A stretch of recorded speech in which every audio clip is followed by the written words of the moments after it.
As a customary practice of our university, we begin every program by offering our prayers and love to our Mother Nature through watering of plants. I invite Honorable Vice Chancellor, sir, distinguished speakers, and dignitaries to join us in watering the plants.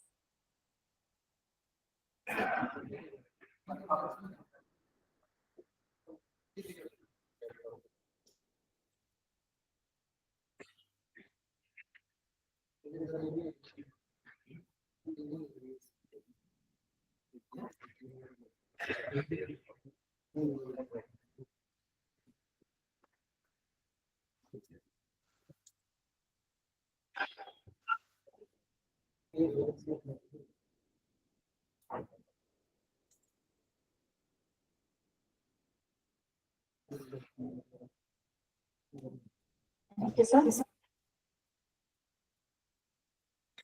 Now it's time for the planning session. So it's my privilege to introduce our first speaker of the day, Dr. Vinod Kumar Kanodia. He is a distinguished academician and researcher, and he is currently holding a position of director at the National Institute of Technology, Jalandhar. Alongside, he is also professor of School of Computation and Integrated Sciences at Jawaharlal Nehru University.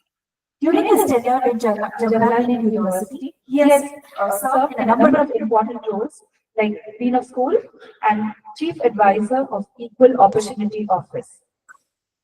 During his tenure in NIT Jalandhar, Sir has started a number of schemes and NIT Jalandhar has achieved remarkable ranking during his tenure. He is also instrumental in the implementation of enterprise resource planning system at all levels within NIT Jalandhar. Prior to JNU, also served in the Institute of Advanced Communication and Technology Research in Delhi. He has also industry experience and has served as executive engineer in Actro India Limited. Sir's field specializes in microscope antenna design and modeling, dielectric resonator antennas, left hand access to antenna, short access to antenna, ultra wideband antenna, and so on. During his are more than 475, and he has 448 patents. He has also guided a number of research conferences and postdoctoral fellows, and he has done a lot of research projects sponsored by a number of agencies like DRDO, DST, ICF, DT, SIR, ISRO, and so on. He is also a fellow of Institute of Engineers, Institute of Electronic and Telecommunication Engineers of India, and an active member of Indian Society for Technical Education. Sir has extensive experience, academic powers, and significant contribution to research and academia. With this brief introduction, I welcome you, sir, to your talk.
So we are audible. I am audible now. So thank you, Professor R.K. Tiwari, and I am very worried that recording of your this conference now, our idea is not met because I am working on an electromagnetic field, but the audience is totally a different mixed domain.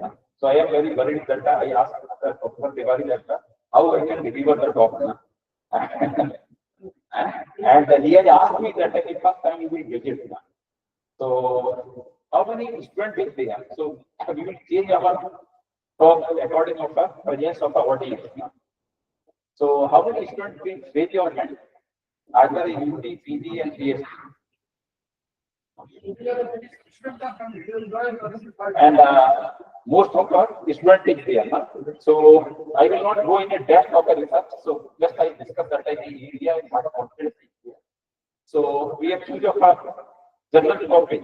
So design and analysis of the implantable radiating structure for a wireless application in a body area network.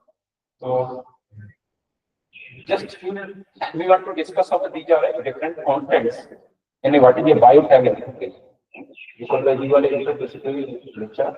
So this we will discuss that what is the biotech and discuss that in a body area network in inside of the body and outside of the body, how we can transfer the helpful and neural interface application. You are seeing that I can suppose we enter in that room now. So how we can concept that what your mind is thinking. Most of the people is sitting here. What is MBS of this one?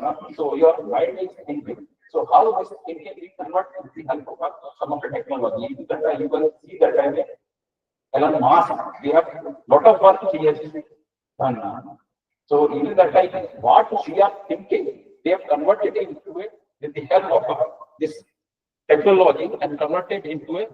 What you are thinking, what people are thinking with the help of AI and machine learning, we can develop some of a device.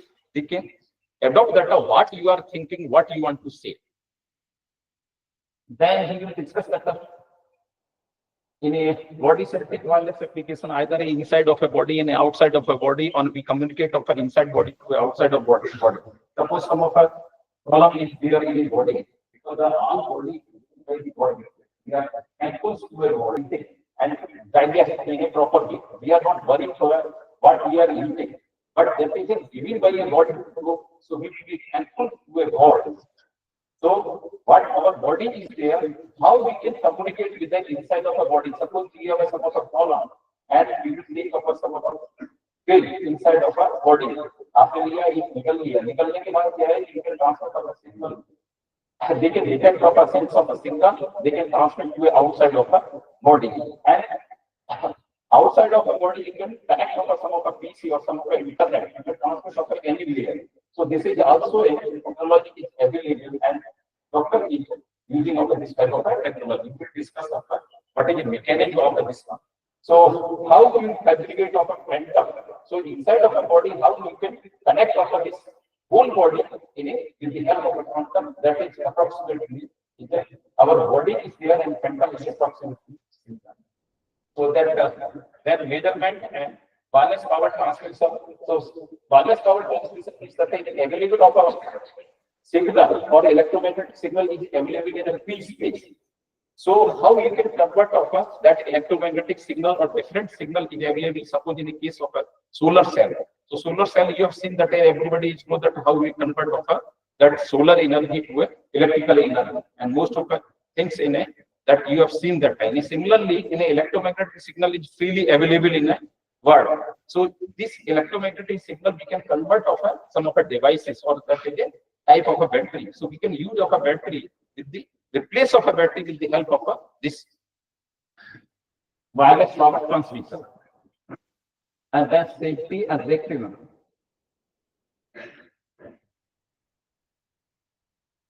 So first we come over what is the biotelemetry. So our student is there. So this term you have seen that in we will separate of a bio and telemetry. And telemetry is taken from a Greek word tele and metro. So which it means that a remote and measurement. You can measure a remotely data. So that is biotelemetry. Also biotelemetry, you can see that this one in biotelemetry, if we measure of a biomedical data, then this is a biotelemetry. Word of a bio and telemetry. Then you can analyze of a what should be remotely measure of a bio signal and send to it in a proper place. Then this is called as biotelemetry. So you can see that in a biotelemetry also in two types. You have seen that in biotelemetry and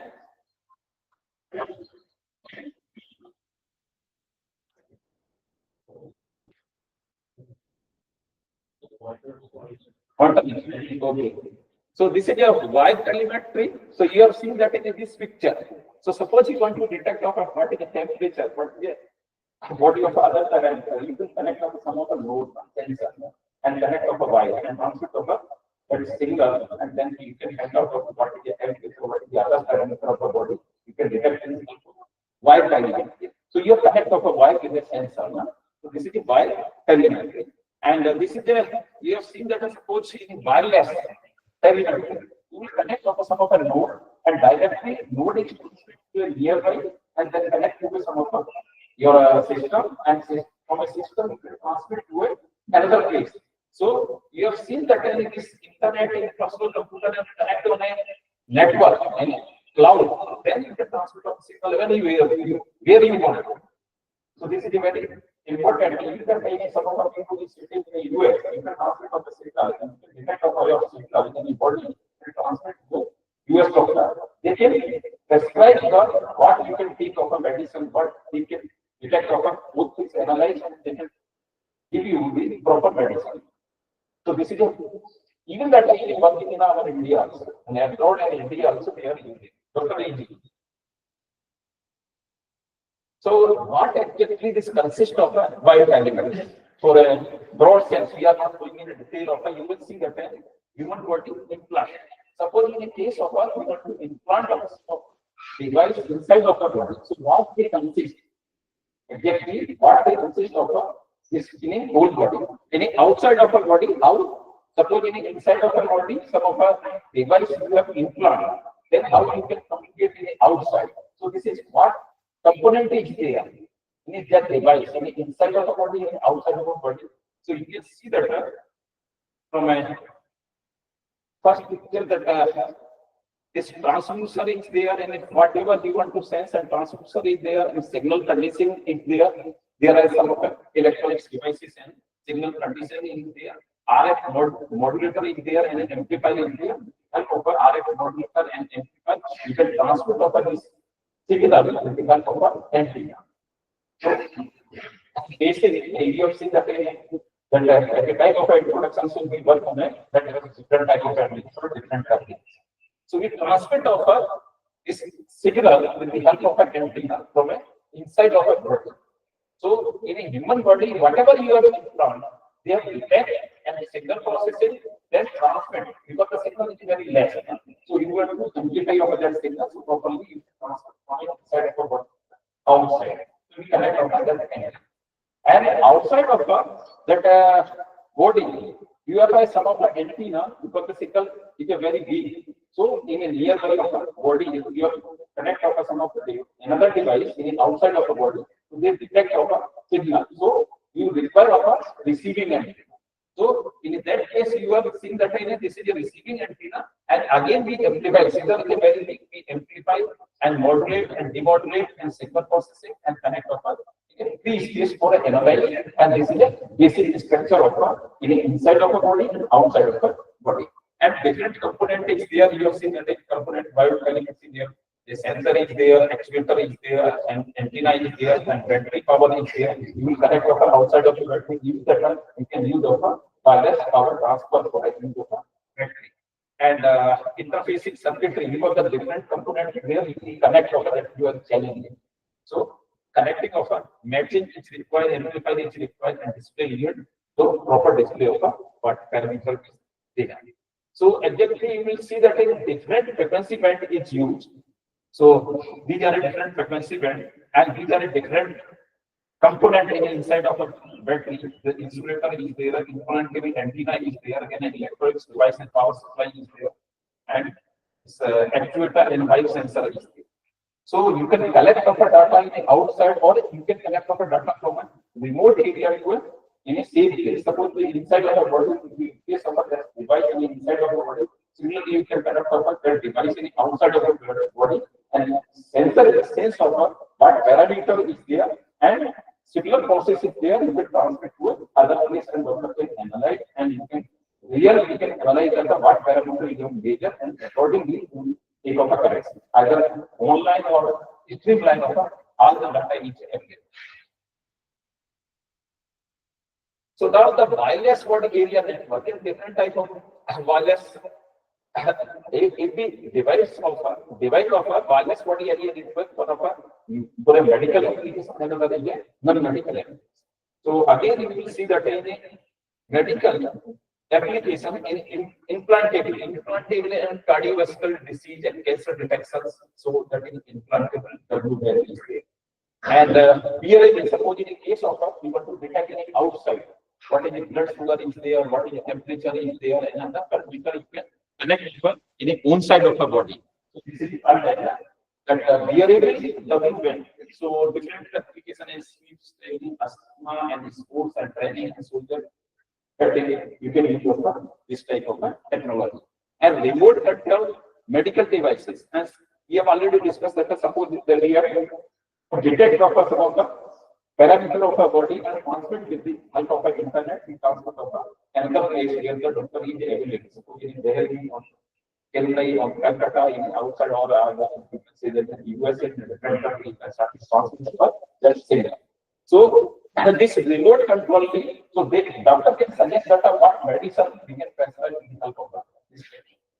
And in non-medical, you will see that in real time, streaming and entertainment and emergency is used of this type of. So you will see that in a different technology. So you will see that in a W band is a nearby. So this type of signal is very less for nearby. You can transfer that band. And suppose you can transmit of a signal more than some of the nearby distance. Then different type of technology you can use for it. So in a speed of data of transmitting and receiving is also changed for a W band and W band and then band. So in a distance, how much speed you can transmit over distance. So the different technology is available. But the real one, W. So these are we can say that these are different and inside of a WN is different.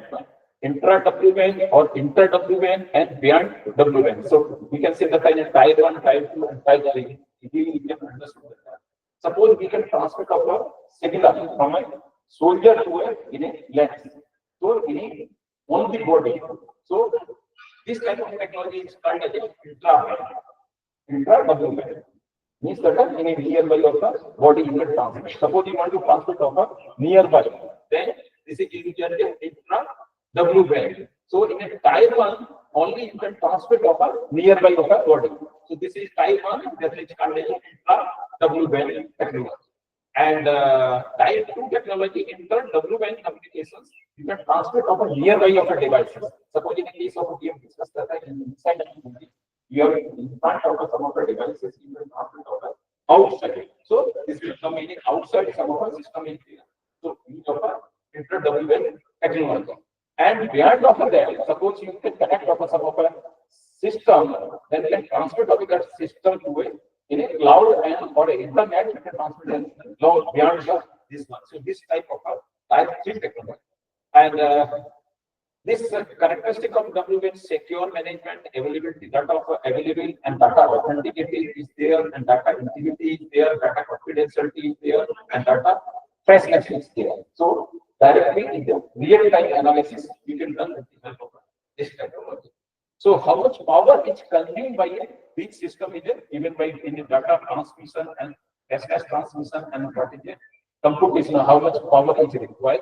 Because this is also important that we suppose in the case of the remote area, you will connect on this battery. In the case of you will connect on the inside of the battery, battery size should be very good.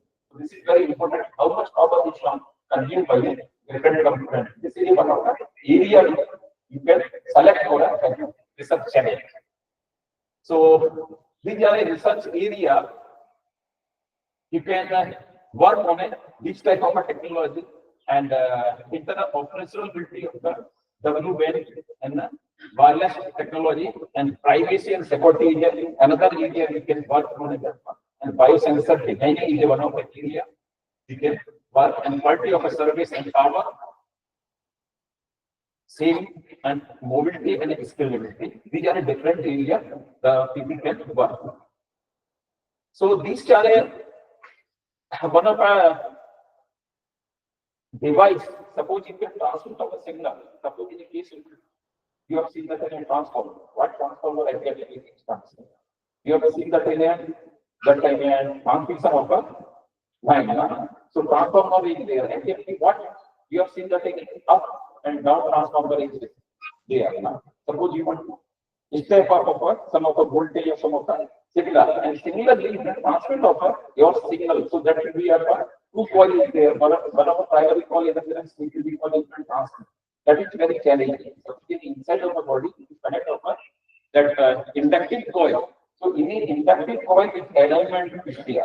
Suppose in case of you have seen that another example in a radio system. Different signals are transmitted. You have seen of a different FM, AM, and different frequency and of that particular frequency. So same case is case of you have detect of a signal, whatever is available in this case, you have detect of a particular band of a particular band and this particular station and particular either song and whatever is going on, you can select it. Similarly, you can transmit of a signal with the help of an inductive coil. This is very primary, but in the alignment must be there or bulky is there. So some of it difficult. So this inductive coil is replaced by an antenna. Antenna, you have receive of a transmit of a signal and receive of signal so directly. So this is better than in using of this type of antenna. And different type of antenna for different applications, they have different functions. So another challenge that you can design of a different antenna for different applications. And even the time inside of the body, you can find out how we can design, how we can model of this antenna for a transmitting purpose inside of our body. Because our body consists of different tissues, and these tissues having a different characteristic, permeability and conductivity. It's totally different. So you can model that our body in a quantum time. So you can integrate of this antenna inside of our body. You can model and transfer the same effort. So we have seen that exactly it consists of an antenna. Any inside of a body implanted with antenna means that you want to insert of a body inside a device that the antenna is required. It's called as an implantable antenna. On a suppose when we use of a device to outside of a body, then we can see that this is a behavioral type of an antenna. Suppose you want to make of a field inside of a body, right? Well, then you can say that ingestible. And suppose some of the unit of that injection we have used with the help of then injectable antenna you can insert of that injection. So different type of there. Then you can see that the ingestible antenna, this ingestible device, which consists of a different component. So you have seen that in a different component is used, and for a different application, like deep brain and cochlear that are implantable and gastric stomach and pacemaker and different devices available. Already available in the market. And these devices consist of a different lens holder, optical cones, and LED, and lens and battery and antenna. This consists of a like a pin. Very small. So these are different components you connect and pin. But you will see that when you inject it or when you inside of a body, when you implant of any device, that is also a very challenge that should be compatible with your body. So that should be a compatible. So you should take of a proper clear that our body is a compatible with that device. So that is also a number challenge.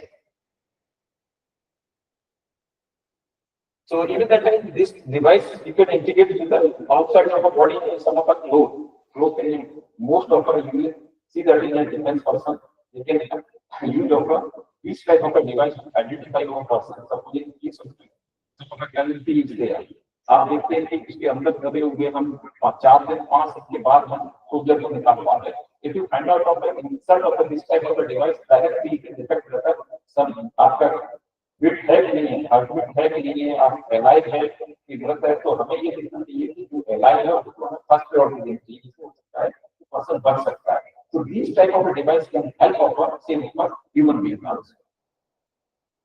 So we can use as a clothes and soldiers, different type of a device we can integrate and identify our people. So this is exactly the architecture of a device. The first whatever signal you want to detect, whatever parameter you want to measure. So biosensor is there and your signal acquisition system is there and you require of an analog to digital converter is there. So signal processing is there and the capsule antenna is there and we integrate on this type of antenna wireless power telemetry. So these are the subsystem of a wireless communication for wireless devices. We are not going into detail of this. So this is a block diagram how we can integrate of a whole device in a combined of this. So this is already this device, cochlear device is already available. But you have seen that in this medical device is cochlear device you have listened of. Suppose some people is having a ear problem, then this device is used and already it is available. And the interface on brain, we have a different type of that electrode is there. So this type of a device is that device is available, and even the time this is another implantable touch of a human body, and then they can detect a signal. Already they are available in a market, and John University they have device of an implantable device, not stable and high power, and this type of a device is there. And currently the case of all devices flexible type. So just you can see that in these devices available. These are a bulky device and if you integrate with the human being, then it is very difficult. So you can replace any flexible, this type of a device is flexible, and where you want to tilt, they can tilt and absorb some of the neural signal and RF power and flexibility is there and sensitivity is there, and they have integrated and this type of device replaced. So these are a detail of how we can design means the physical modeling of our signal. So we have seen that in a outside of this is a air free space is there, the SIM pad is there, and both newspaper is there, copper is there, and we have integrated on some of the device. So we integrate of this one and this type of field is available. And you will see that in how much field is available. So how much field is available? Suppose you have implant of some of a device, this would not harm our body. So we calculate our permissible SAR. Permissible is SAR, so they can not harm of a body of a human being. These are different signal parameters.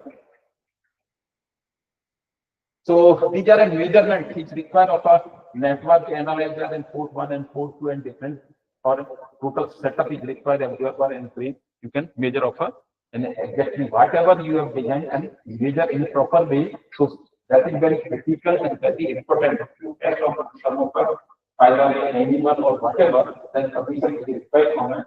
But technical evidence is required to measure of this type of experiments. So these are different signals. And similarly, you can design of a chip. So you can also control of with the help of a brain. Directly you can control. Currently you have seen that you want to control. So suppose in a wheelchair, you want to control the physical. Directly you can control the brain signal. You can control this type of a device. Whatever you want to control, you have a receive of some of it. Signal from this device you will receive and signal processing with the help of a computer and processes devices and wheelchair and smartphone directly you can control whatever you are thinking directly you can design of anything available and each type of a situation is there accordingly your device can see of a picture.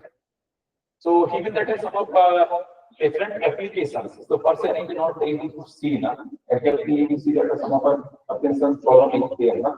So some of our if the body is filled, the person is not able to see. So this type of device can also use this type of applications. So we have designed out one of our antenna system, and this antenna system, when the person is sitting in any direction, you can receive of a signal in all directions. So either from a left side, right side, or half, and zero side, and this side, different side. So you can design of such type of a device, you can receive the signal in all directions. So person you can challenge of this type of a problem in design of this type of design. So these are a design flow. I want to skip over. Then this is working mechanism of you have seen the testing and working mechanism and different component checking of one of a transmitting system and a receiving system. And these are a different antenna design because the people is sitting here is different so structure. So these are a designing and some of antenna and some of the logistics ability and this is comparison of whatever is already available. This is income. So exactly where we have place of each type of a device, exactly we can simulate it. So you can analyze of what agent is here and when it instrument of either a human body or animal, so exactly you can simulate.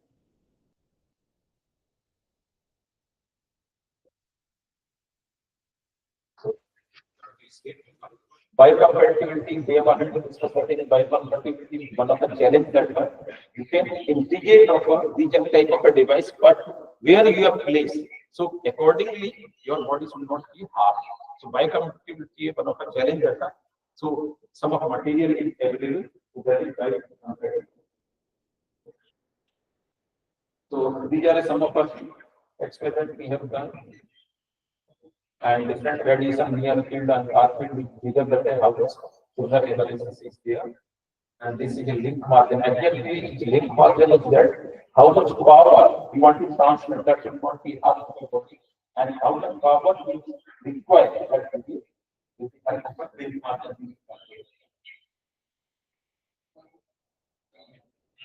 So these are measurement, and this is your wireless power transmission.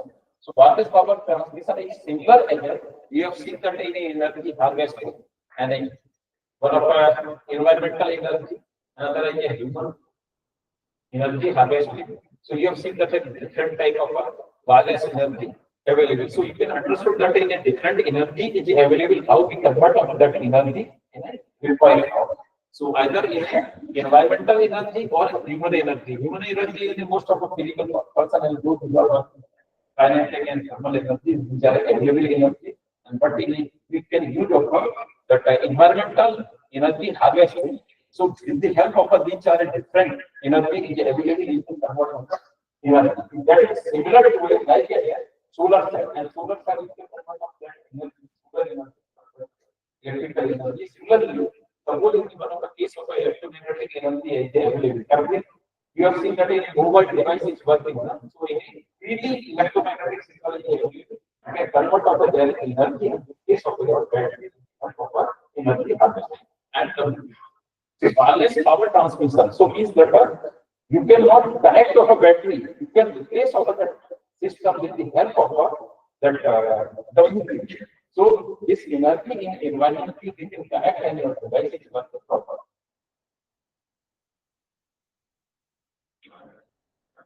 So these are a different type of WPT there.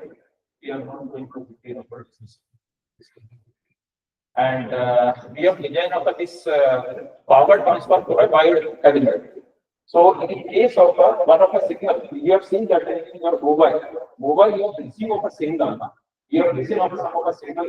Your somebody transmitting. You have received of some of a signal, and whatever you are saying, that is transmitted to revert back. So conversation is going on. Similarly, in power telemetry, you can also transmit of a power with the help of an electromagnetic signal. You can transmit of a power like a signal. So that is called like a wireless power transfer for a biotelemetry application. So we have designed of this device. So how much power is received in a free space is available inside of the outside. That is very interesting. You can also integrate of this. It's we have design of this way. These are a different field configuration for a we have measured how much magnetic power is there, so how much what is affected. So even that in retina process, we have already worked on supporting a blind people.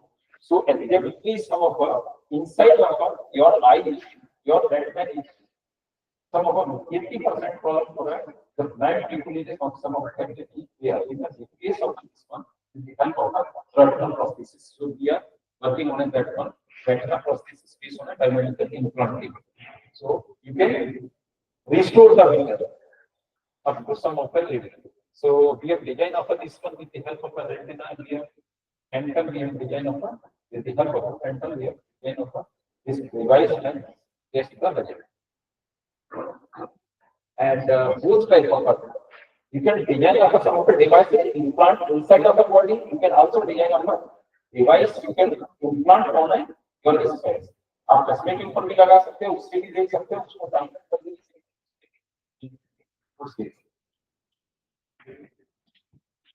And these are advantage compared to the other research. So we want to explain of things. Some of our so thank you for listening.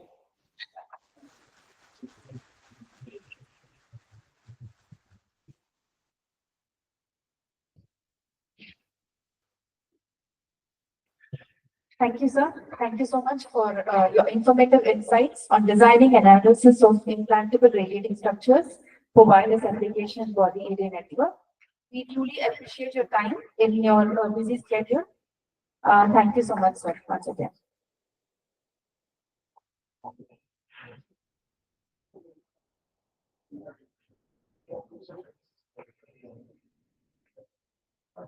Now it's time to facilitate our distinguished speaker. So I invite Honorable Vice Chancellor, sir, and other dignitaries to the stage.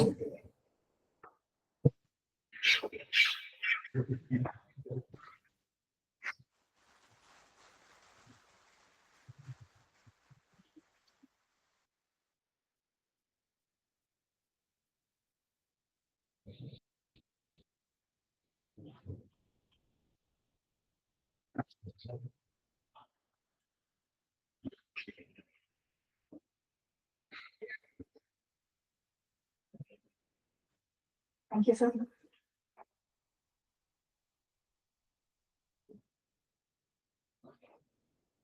The second speaker of the day is Professor Pavan K. Sharma.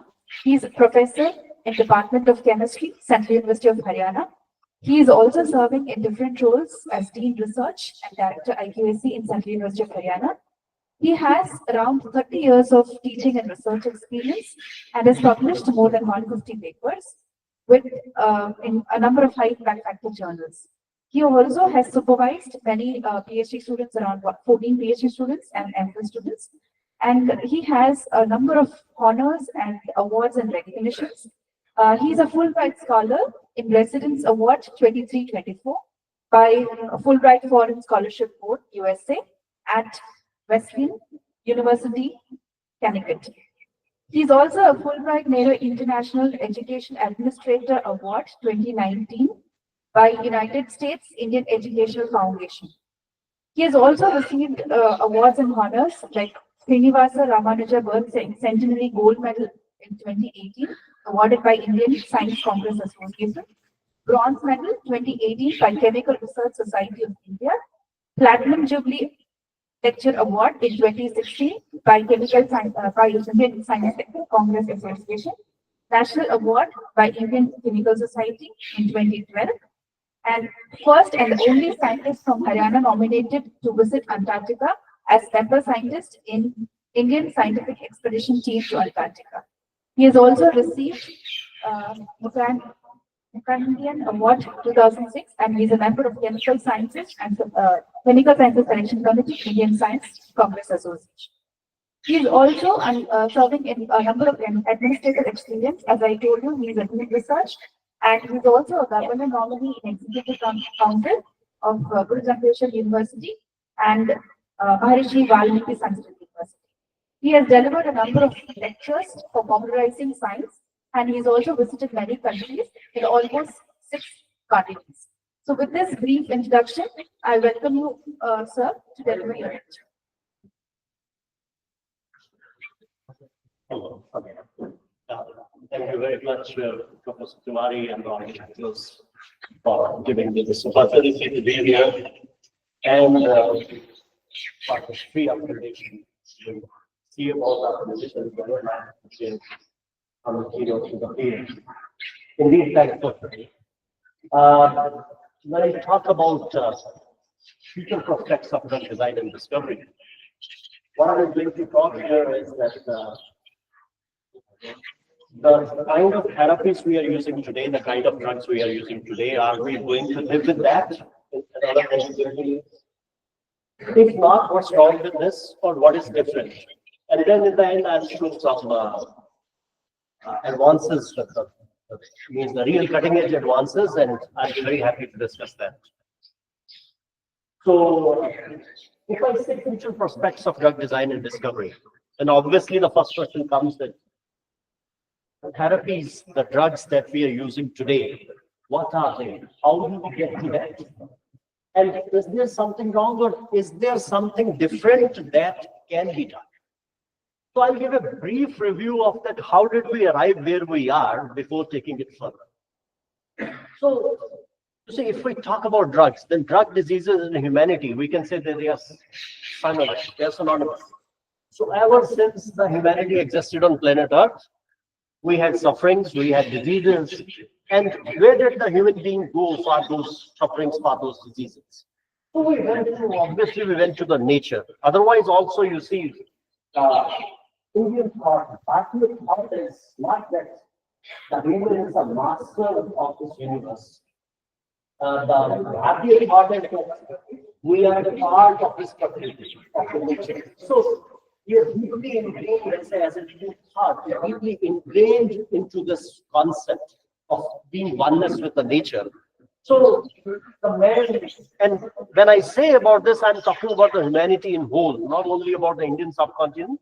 I'm talking about the entire world where you see the populations or the civilizations were evolving independently without knowing each other. So everybody went to the nature because all civilizations, they uh, they had basic thought that we are part of nature, and things started to trickle out, or they just tried to go in the wrong way the moment we started to project ourselves as masters. So all civilizations went to the nature, so they tried to use like the trial and error, the beads, the roots, you see the leaves, or whatever they could get, the marine sources, but first of all the plant sources.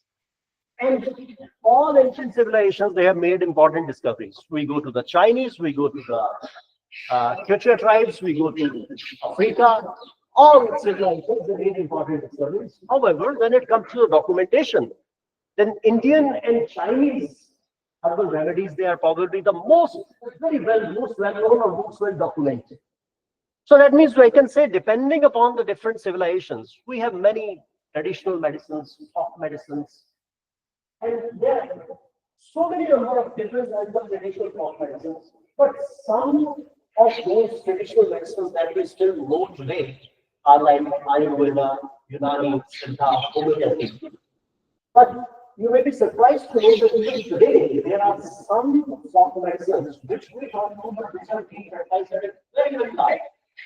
So, for example, Muti, which is a branch of spiritual herbology, where they see the herbology along with the spiritual that is being practiced by the Sangoma tribe, which is the major tribe in Africa. Another one is, you see, the Ifa. Ifa is another branch of divine herbology, which is being practiced by the Yoruba tribe, which is the largest tribe. Close to 40 million people in Africa that practice this religion. So that means we went to nature, and all these technologies, all these therapies, they evolved independently, but surprisingly, they all had a common doctrine, what we call as the doctrine of signatures. So all these, you see, with the therapies, they were based on the doctrine of signatures, which says that God has specifically marked certain things, everything to reveal His purpose. So even today, you will see in some civilizations, like grandparents will say, "Oh, you should eat the walnut because it's great." I'm not going to eat that food, but I'm saying this is from where it evolved, and this concept, that resemblance with the nature, it grew manifold. Today we have very extensive, you see the books on it, what we call as the language of the plants. But the products, that means what I'm trying to say, that man has to nature in order to alleviate the symptoms, or in order to cure the diseases.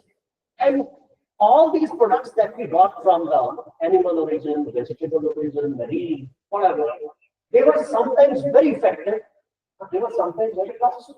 And we used to use mercury, which is very toxic. And that is why you see Greeks were very smart. They used one word, pharmakon, which means both the medicinal products as well as poison. So that means they also knew at that time that a medicine can be poison and poison can be medicine, which is the thought deeply embedded in the Indian thought.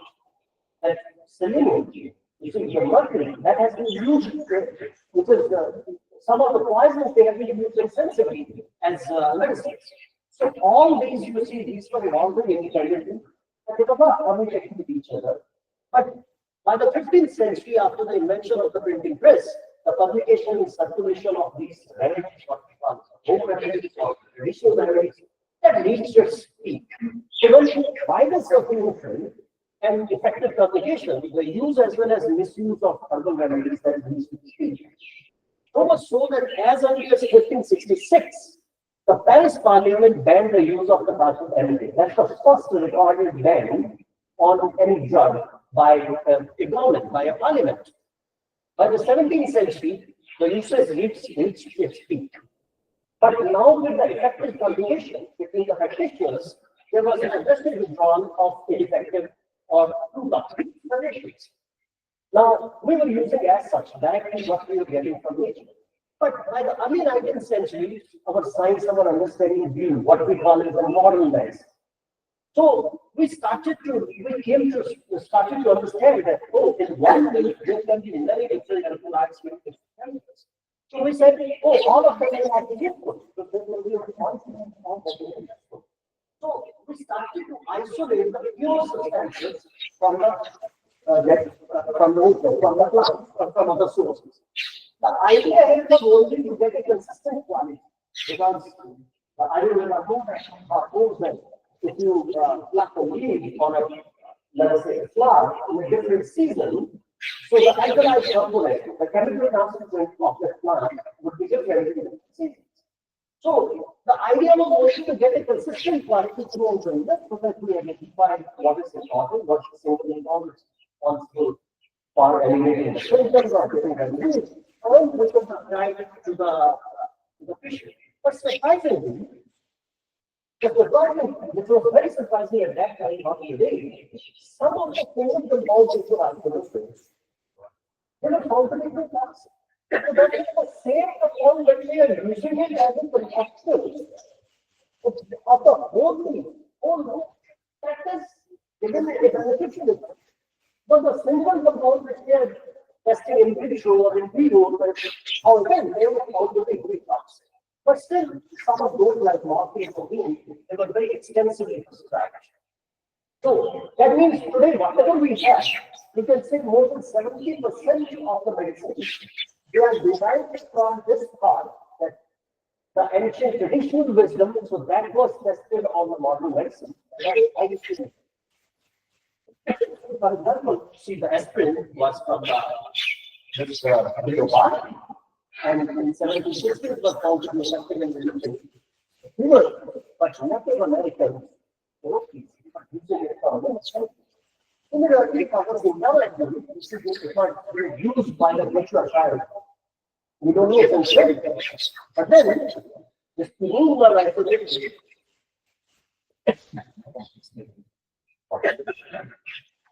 Thank you very much. So, this cuisine was isolated, what we call as like a modern medicine in 1820. So that means what we pass today as modern medicine is simply the refinement and repackaging of the ancient traditions. So that means what I try to tell up to all is that whatever we got from nature. And if we classify it, that means that was directly the products derived from nature. But our science grew further, and we started to think about this consequence, because now we found that the nature was also very toxic. And with that, we came to what we now call as the rational approach to drug design. That means synthetic substances as drugs. Before that, we were only acting upon the natural story.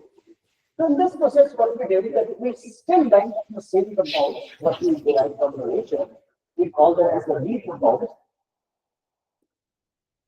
And then in the lab, we synthesize new compounds which resemble those. So by changing, methyl with ethyl, chlorine with nitro, and we call them analog. So that means compounds which relate to these. So those are analogs. And then we test them in the and that gave the approach to the rational approach to drug design, and all analysts rightly know that the father of modern chemotherapy. So he was the original proponent of the magic bullet concept, and then he said that any chemical or drug is a magical bullet which goes inside the jungles of your body and seeks out and destroys any living. In 1910, we used the first fully synthetic drug. Prior to that, we were using the direct materials which were derived from the nature. But we used the first fully synthetic drug called Salvasolate 606, which was very useful at that time to keep track of the formula and fertility. And these are the Nobel Prize for medicine in 1989. So that means the conventional drug discovery, all the drugs that we are using today, most of them are based on the conventional drug discovery process, in which what we did, we got the lead formulation, we isolated a few compounds, made some analogs, went for animal tests, and we went to the so that means small molecules like you see diamide, aspirin, taxol, all of it small molecules. So if we look at That's how these small molecules being done. Because the documentation has.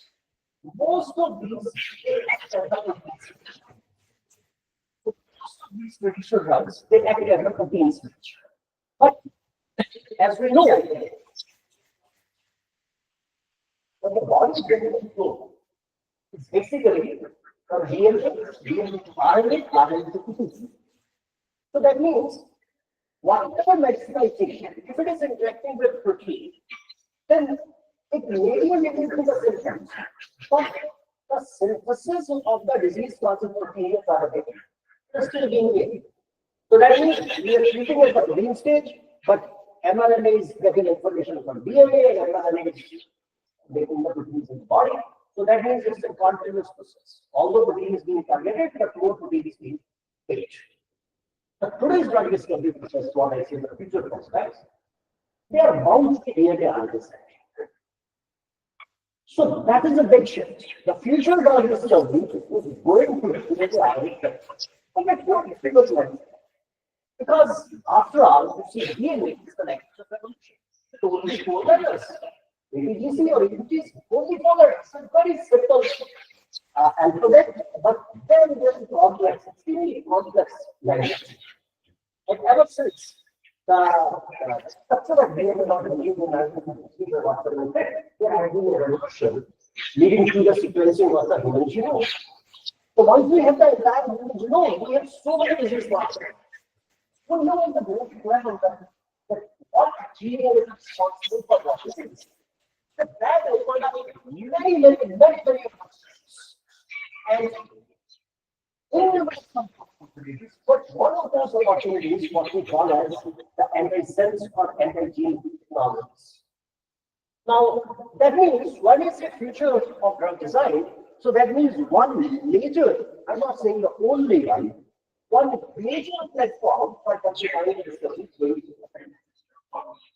So what's the difference between the drugs based on this platform and the traditional drugs that we're using today? So traditionally, we use small molecules like aspirin, paracetamol, or whatever. In this case, what we use? We use short DNA or designer DNA, artificial DNA, or what we call as the organic DNA. We use those as drugs in the anti-sense or anti-gene mode of action. So that means, what is the big difference? The difference is we said that the traditional drug acts as the protein stage. But now, after the genome sequencing, if we look, see for example, this is the protein that we have started, which is responsible for a disease or for the symptoms of a disease. And we study that what is the part of the gene?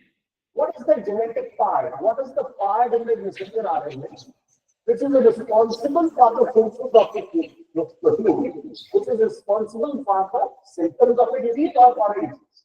So say for example, we say that okay, this is the part of the messenger RNA which is responsible for the synthesis.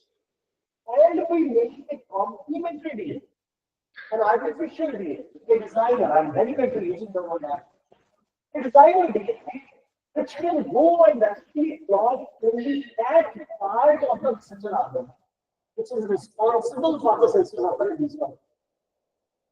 If we are able to do it, so that means now we are not targeting the protein, but we are stopping the synthesis of that protein, which is responsible for a disease or disease causing. So that means we have gone one step back. So even if we stop the production of that protein, then whatever protein is in my body has to use it.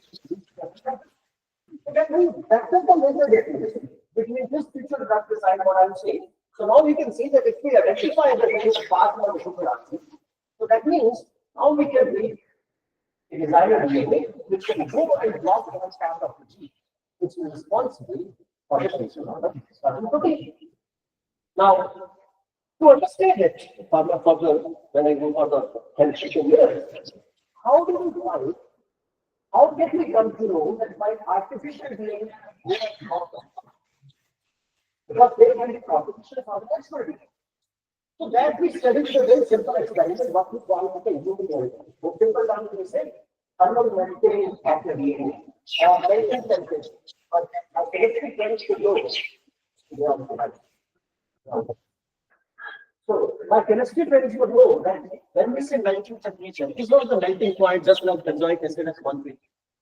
There's a UV experiment in which what we do, let us say that on my left is the part of the gene that I want to touch. So then we can make a complementary DNA. Suppose this is an RNA, we can make a complementary DNA, ATGC. In front of A, I'll have T, in front of G, I'll have C, or vice versa. So we can make a complementary artificial DNA. And we mix them together and we study. We increase the temperature and then decrease the temperature. And we study their binding efficiency, that how strongly they bind. Now, once we have this complete range, temperature range, we simply plot a graph and we take the first derivative. So the first derivative will tell me a point, precise point, what we call as the thermal melting or melting temperature, at which half of my DNA are required and half will be unrequired. That tells me about the thermal affinity of my artificial DNA with respect to a particular gene. So that means if my natural, suppose on my right is a natural counterpart, a natural complementary.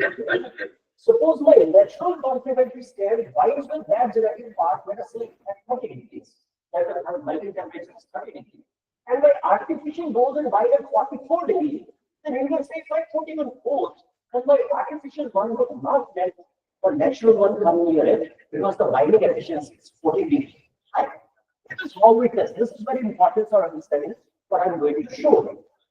So that means thermal melting. So if suppose the natural thermal melting is 35 and with the artificial one it is 45, so that means that will go and bind 430. Good. So that means now this platform says, let's not target the proteins, let's target the production house of those proteins. That means that part of the messenger RNA which is responsible for a disease or for a disease-causing cells.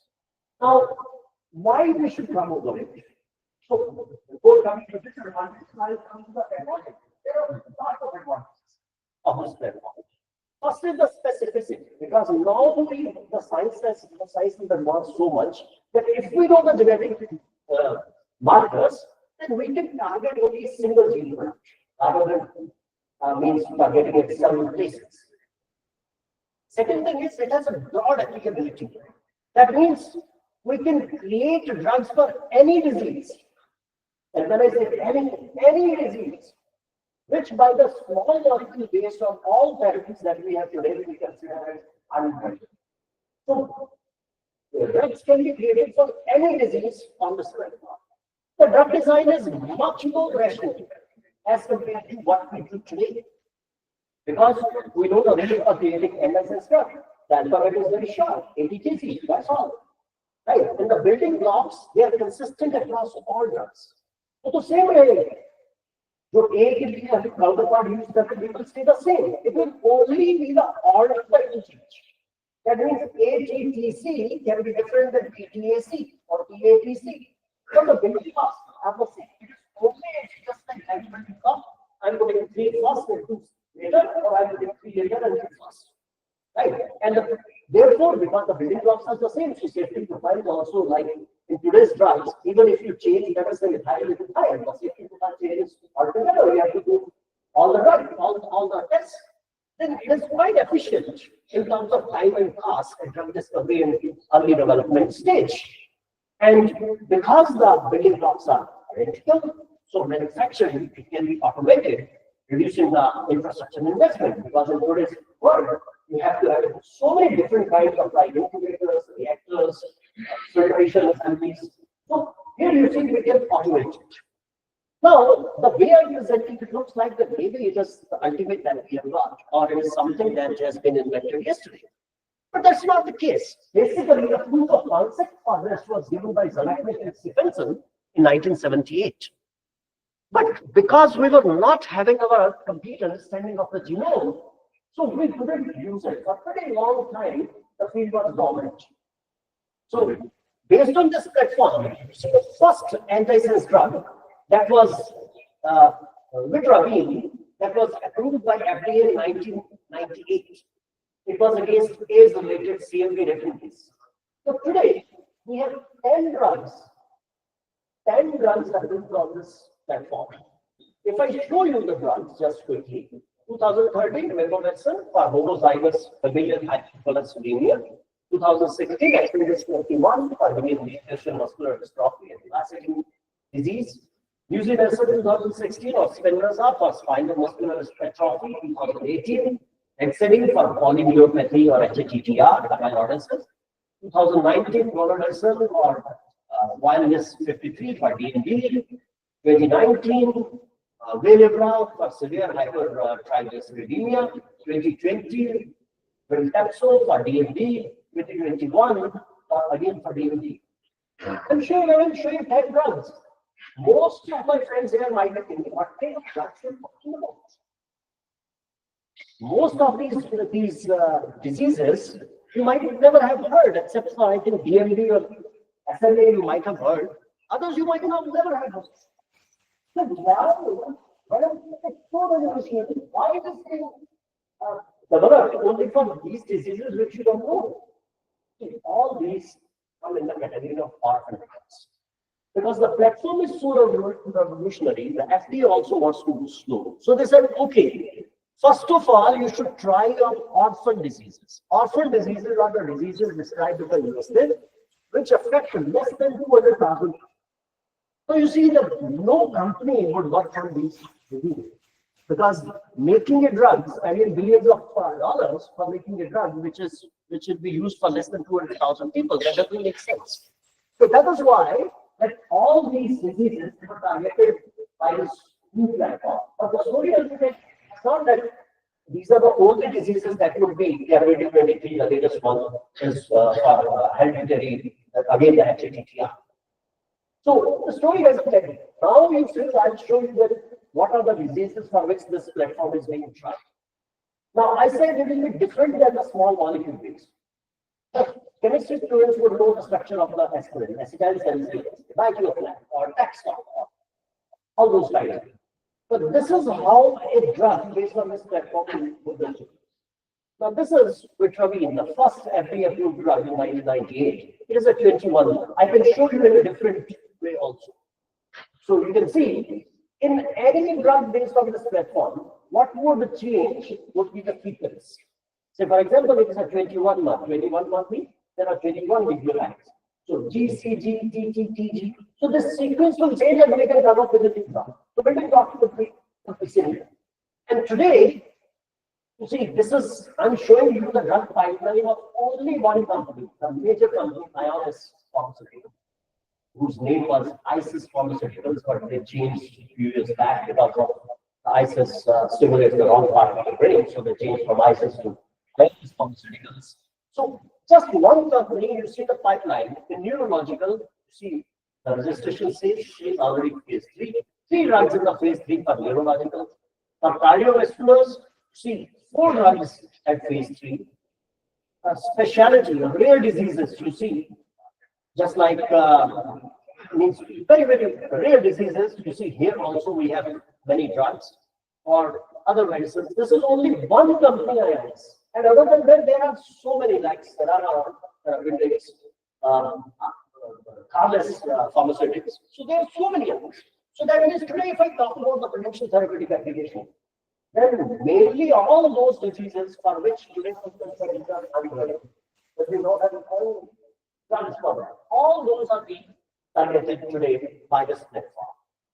So the idea is very simple: to identify the gene, just make a complementary DNA. The target at different times, the synthesis of the protein would stop because the ribosome doesn't recognize the RNA in a hybrid. So it jumps from that phase to the next one, it stops. But there are many challenges to that. The first one is we need to identify the appropriate gene. Much refinement has already been done. We know those 2,000 gene markers. We need to generate antisense oligonucleotides, that means the short DNAs that are specific for the gene of interest. So they should bind only to that gene, not to a similar gene. Then we cannot use the natural DNA for us. Because natural DNA or RNA, they will be degraded by the nucleases. So that means nucleus stability or RNA stability is another challenge. And drugs need to be delivered to the organ of interest, the drug delivery, entire totally different area of the drug delivery. Right? So because of these reasons, that means we need a stable duplex. I already showed that we need better drug stability, that they should find more closely.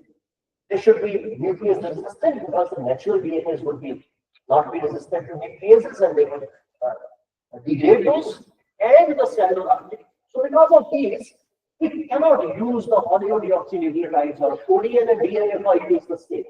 We cannot use the natural DNAs containing the natural nucleosides. That means we need artificial ones. So, or the chemically modified ones. So we need to use the chemically modified DNAs. And when it comes to the modification, there are three sites. One is the base, like ATGC, like the sugar or the fat. And all kinds of modifications, they are being constantly being metabolized. So, for example, like the first modification started from the sugar. We also worked on the sugar modifications. As you can see, on my extreme left, see the sugar is modified. There is an extra ring at the bottom. So, first ones were the sugar modified. Here you see there is another appendage at 5' deletion of the sugar. But from sugar modified, we came to the base modified nucleobases. That we can modify the nucleic base itself. For example, from T, here you see in the nucleic base, we have an alkyl linker and then something on that alkyl linker. And lately, we moved into a totally new area, which is still not in the books, what we call as a double-headed nucleoside. Double-headed, that putting two heads on a sugar rather than one by different ways. And these are some of the double-headed, we call them as DHNAs developed by our group. So you can see that the nucleic base is modified by further another nucleic base that's put on the nucleic base. Right? And if my young friends are interested in this area, the first review of double-headed nucleosides was published by us in Australian Journal of Chemistry in 2016. So that is a good starting point if you are interested in double-headed nucleosides. So these are some of the efforts, different kinds of crazy molecules. But with this, the understanding that we got is that today, if you ask me that we have to go to the major group, we know where to put the modification. We want to go to the minor group where to put the modification, or if we want it to send but I want something to be taken inside the duplex, so we know where to put that. So that is the understanding that we have today. And our interest is mainly in the major group, because major group will lead this as compared to the minor group. And if we want to establish a major group, we want to increase the stability of the duplex. We want the whatever DNA we use that should be stable, and most importantly, because we are targeting RNA. Remember what did I say? We identify the gene marker on the RNA. Very complementary DNA. We want that DNA should not target the complementary DNA, but should target the only RNA. And you see the complementarity is the same. But then you know that there is a difference in the same time. So that is the most important. That whatever we should be nucleus stable, right? And it should have an increased thermal stability. But the target should look only at the RNA. Okay.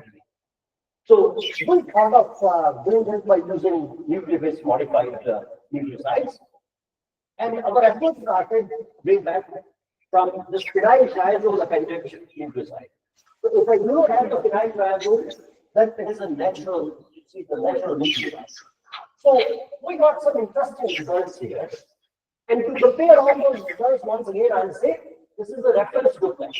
Say, for example, I have suppose the top one is an RNA, single strand RNA, and the bottom one is the complementary DNA. So the T and what I say the thermal melting of the melting so 33-32 degrees Celsius. So that means the natural complementary DNA RNA thermal melting that is thermal melting of 33.3 degrees Celsius. So if I change my DNA and the thermal stability goes to 30, that is correct. So we got some interesting results, and we thought that the same thing what I explained earlier. So let us say on left is my RNA or my right is RNA, doesn't matter. Let us say that this is RNA and right is my modified DNA. And the mix together, if the modified is both having and it doesn't look like a complementary DNA, then it would use for me. That is how we study. So what we did that we tried to modify it further. And we should not with like phenol triazole and benzene sulfonamide triazole. I call it as X, Y, and Z. So that means we can put this X, Y, and Z, which are modified nucleotides, modified nucleotides, into nucleic acid, and we'll see that how does it feel. The sense is a straightforward for a nucleoside chemist. So like we protect the primary hydroxyl group with a DMT, do a Sawagishira, put an alkyl ester, and after that we just remove the DMS, deprotect the DMS, and do electrochemistry, we come up with the triazole, and after that we do the like chemistry. That means we prepare the phosphoramidite, and phosphoramidite can be on the object to gain size. And sometimes the young friends think that the DMS and size are writing something very cool, very huge machine, very tiny microprocessor based machine, where whatever texture we want to put would have the phosphoramidite texture. And wherever I want to put my modification, we call it as a hand coupling or change software. I use a hand coupling and we make it. So it's a very straightforward process. So we had these three X, Y, and Z in here, and we built it into the short artificial modified DNAs. And we thought, okay, let's now try to study these. And when we calculate one modification, that is all natural. One X, one modification, two modifications, these importance. So please pay attention that the target sequence is DNA. Because we want efficient RNA integration, they should not target DNA. But first we need to see whether the DNA RNA. So this is DNA reflexes, and at the bottom is the 5' D. So that means it's a DNA reference, and we are making it complementary. This, if you see, there is a complementary ON1. If instead of B, you see you have D, then that is the natural complementary DNA. So the reference duplex temperature is melting temperature 33. So what we see that if we have one incorporation of X, Y, or Z, then we have decreased thermal stability. From 33, it goes to 28, 28, 35, or 20. That means decreased stability. It is not identified DNA. If we have two incorporations or three incorporations, still it is destabilizing the duplex, but less. It is destabilizing to lesser extent. How to limit it? Say, for example, I have my reference 33 degree, and with two modifications, I'm getting 29. So there is a decrease of 4 degrees. So 4 degrees for two modifications. So per modification, it is 2 degrees per modification destabilization. That is what is given in the. So 33 and 33 degrees for two modifications. So per modification, 1.5 degrees thermal destabilization. So, and when we have 4, so still it is destabilizing or it is slightly neutral. So that means my modified DNA will not recognize it, is not efficiently harnessing, not efficiently holding the natural complementary RNA that are complementary DNA. So first, you see the first class passed. Now we go to the same DNA RNA. Now in DNA RNA, the only difference would be the target sequence will be RNA and the complementary stays. In this case also, when we have one modification, it is destabilized. It is not stabilizing, that means it is not holding the RNA. But look at what happens when we have two modifications. The moment we put two modifications, we suddenly increase the flexibility. So you see the reference is 31. We can go up to 39, but two modifications, 39, the difference of 8 degrees. 8 degrees thermal 8 degrees Celsius thermal stabilization. For two modifications, they go to 4 degrees stabilization for every modification. And when we have 3 or 4 incorporations, we see direct stabilization. You can see from 31, we go to 55.5. That means per modification, there is a stability coming stability 6 degrees. So that is remarkable. That's a very remarkable RNA information. It doesn't recognize the complementary DNA, but it recognizes the complementary RNA. If we look at it from a different perspective, the moment we go from 1 to 2, one modification to 2, there is a thermal stability increase of about 9 degrees Celsius. From 30, we go to 39. We go from 2 to 3. Again, you see there is an almost about 10 degrees Celsius increase in thermal stability. Do you understand? This increase in thermal stability means if I have a natural complementary DNA strand and a modified DNA strand which we are putting in the body, so the modified one would not let the natural one come near it and would even go and bind that part. And from 3 to 4 again after 10 degrees Celsius. So this is a remarkable RNA. So these are very encouraging results. We try to look at by molecular model, by the macro model, and we saw that in case of X and Y, the stacking groups, they diverge from each other in little bit. But in case of Z, in case of benzene sulfonamide, there was a complete perfect stack. There are two things are very important. That we are the first to put the sulfonamide group in the DNA. And how did I come up with this idea? I just married my two researches. One is the carbonic anhydrase inhibitors, where sulfonamide is the very means the main form of the source. So I thought that what will happen if I take it into the DNA? So we're the first to take this sulfonamide into the DNA. And then after that, the usual chemistry practice, what we did, that we tried to change the, you see, the orientation from the para, we went to the meta, to the output. We tried to change the link well from diagonal, we went to the binary, and we found that some pretty good results for what we call as the EBNA, that is sulfonamide modified nucleotide. Because if it has to go to the drug stage, then there has to be that it has to be sustained for various DNA polymerases, and it was found to be that it is a good substrate for DNA polymerases or fusion DNA polymerases. They successfully accept EBNA. They are found to be most efficient fusion DNA polymerase efficiently amplified the template and any EBNA. So they are good substrate for DNA polymerases. So when we had this, I was presenting in an international conference in Montreal, in Canada. So the same company, Ionis, what I said that they changed from ISIS, they got interested in these molecules. And what they did, took these molecules and tested them in human Huntington patient fibromas. Huntington disease is a very debilitating disease. So they tested it against mutant mRNA of Huntington disease and the wild type.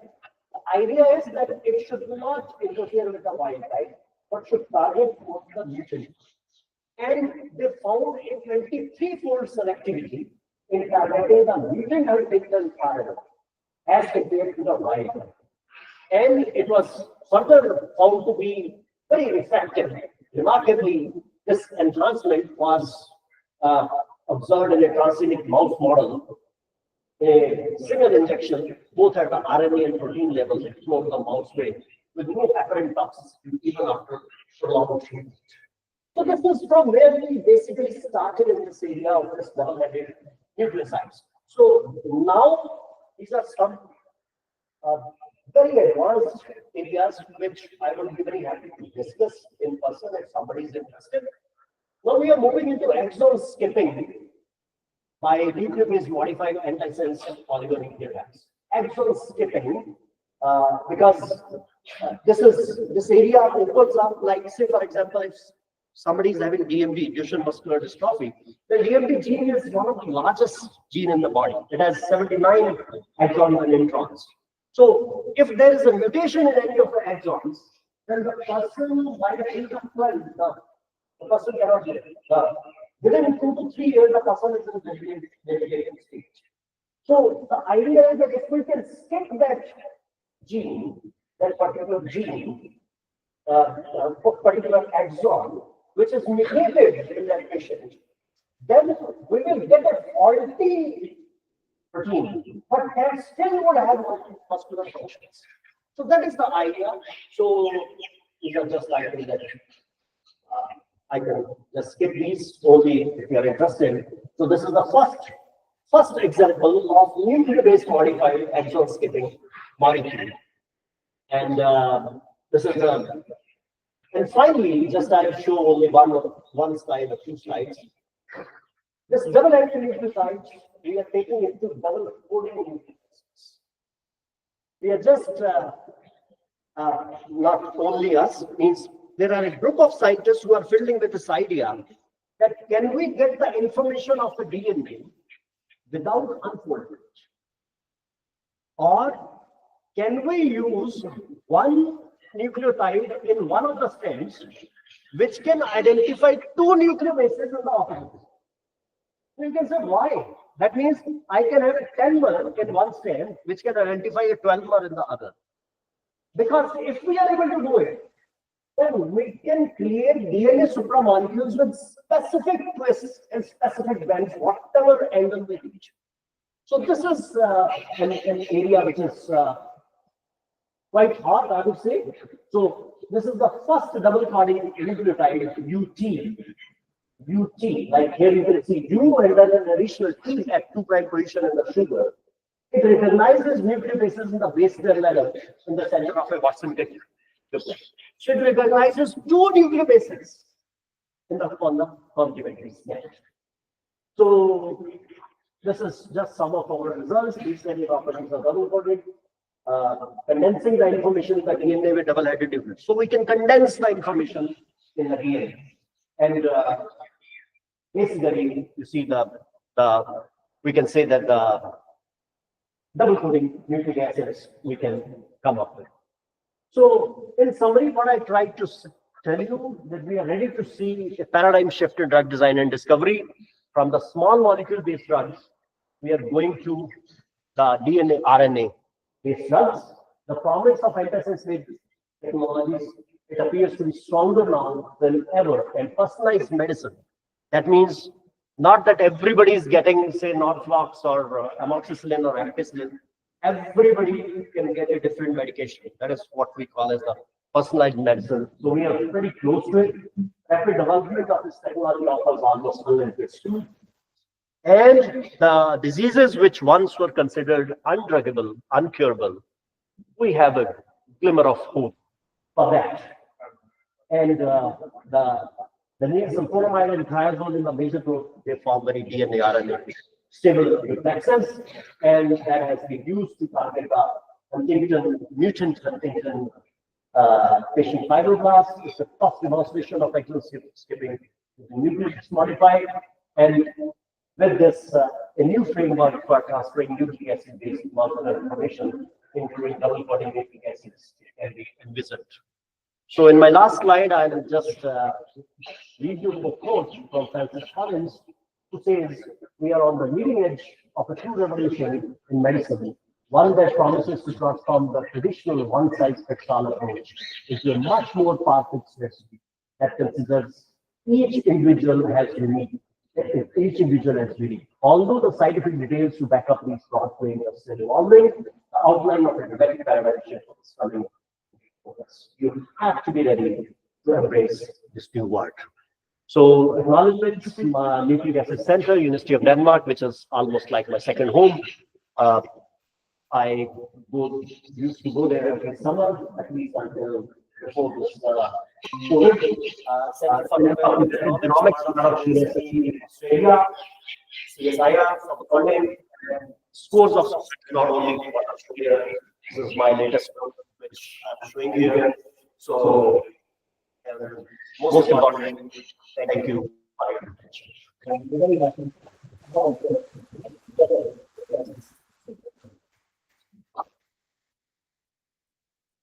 Any questions, please?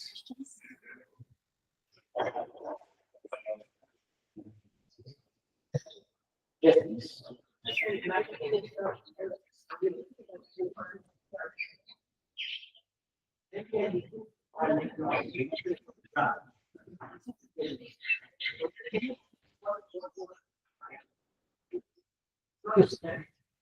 You said normally we do sort and methods. Yeah, drug delivery. The question is from. You see, one thing is that, as I already said, that it is a totally complementary, supplementary area of drug delivery. When we started, it was only like the first drug that Vitravine had to be injected in the eye, but not now. Now there are many, like some liposome-based delivery agents are there, and even you see the patches, or you can see the spinal, even simple patches are now available. So that drug delivery part is being handled. Of course, it's not as simple as the normal ones, but as you know, with all sciences, when we start with a new area, there are all those new changes. But if I say that if we came this far in the last about 15 years, I'm sure that in the next 5 to 10 years, this would be as easily available as the small one.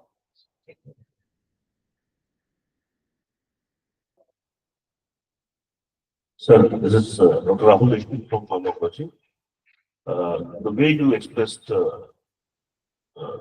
things here, it's quite very clear. Conceptually, you are very sound in that area. But with my immaturity, I would like to know how you are targeting a specific gene, that RNA molecule, which is available throughout the body. At one slide, you said you have to target specific organs. Like your antisense technology, how it will reach to the specific target there. You see, first thing, it is not a question of will. Please be seated. It is not a question of will. There are means now so many clinical trials where specifically to a specific organ, it has already been tested that they reach the specific organs. And of course, you see the techniques for that are different. For example, for this DMD, it's not a big issue. But when we go to the, let us say, the cardiovasculars or crossing the blood-brain barriers, that's a different domain. And definitely that is not truly my area. That, as I said, that we are into designing the molecules which can target any, like we have reached a stage where you tell us that this is the gene marker that we want to test. That is one part. Second thing is your question scans of another thing also, that how only to one specific, how only to one specific. So I condensed it only to 40 minutes. For that, we do the studies with alternate sequences, where let us say there's a one mismatch. We call them as the mismatch studies. So even if there is a one mismatch in the target, the thermal stability is not there. That means, so that answers that part, that how only one thing. How they take it to the specific organs, that is not directly my area. So I may not be that confident to answer it, but I know I can share you some of our collaborative results where I am the author, and they have done the studies even in the mice, that the drugs concerning the availability is specifically into the organs of interest. So I can personally, I can share those. Yes, sir. I still believe we have a knowledge of DNA is less than 10%.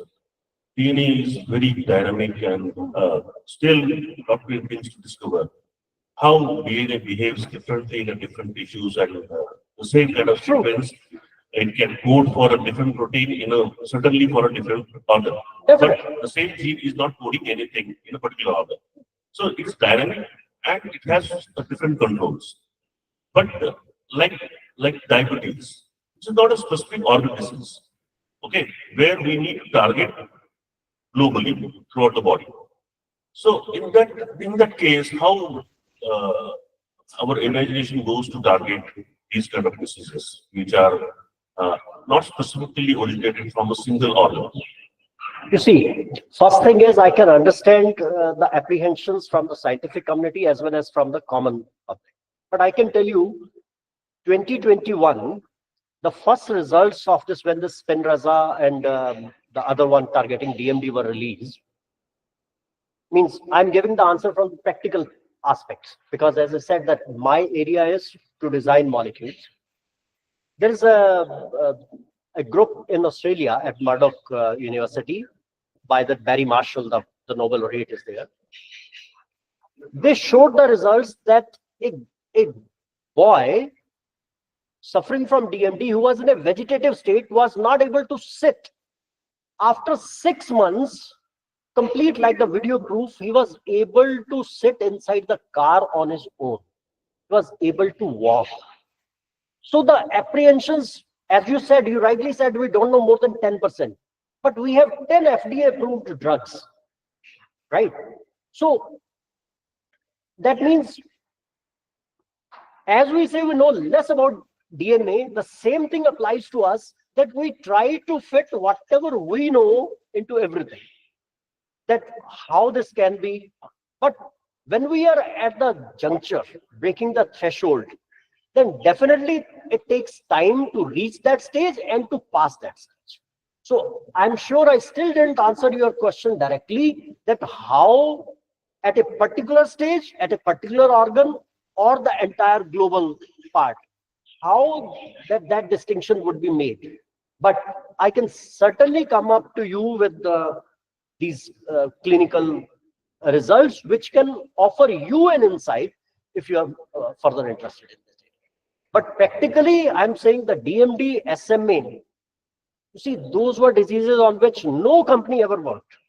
Nobody worked because there is not enough clientele. And I have myself met the patients who have benefited from that. That's what I would like to say. Thank you, sir.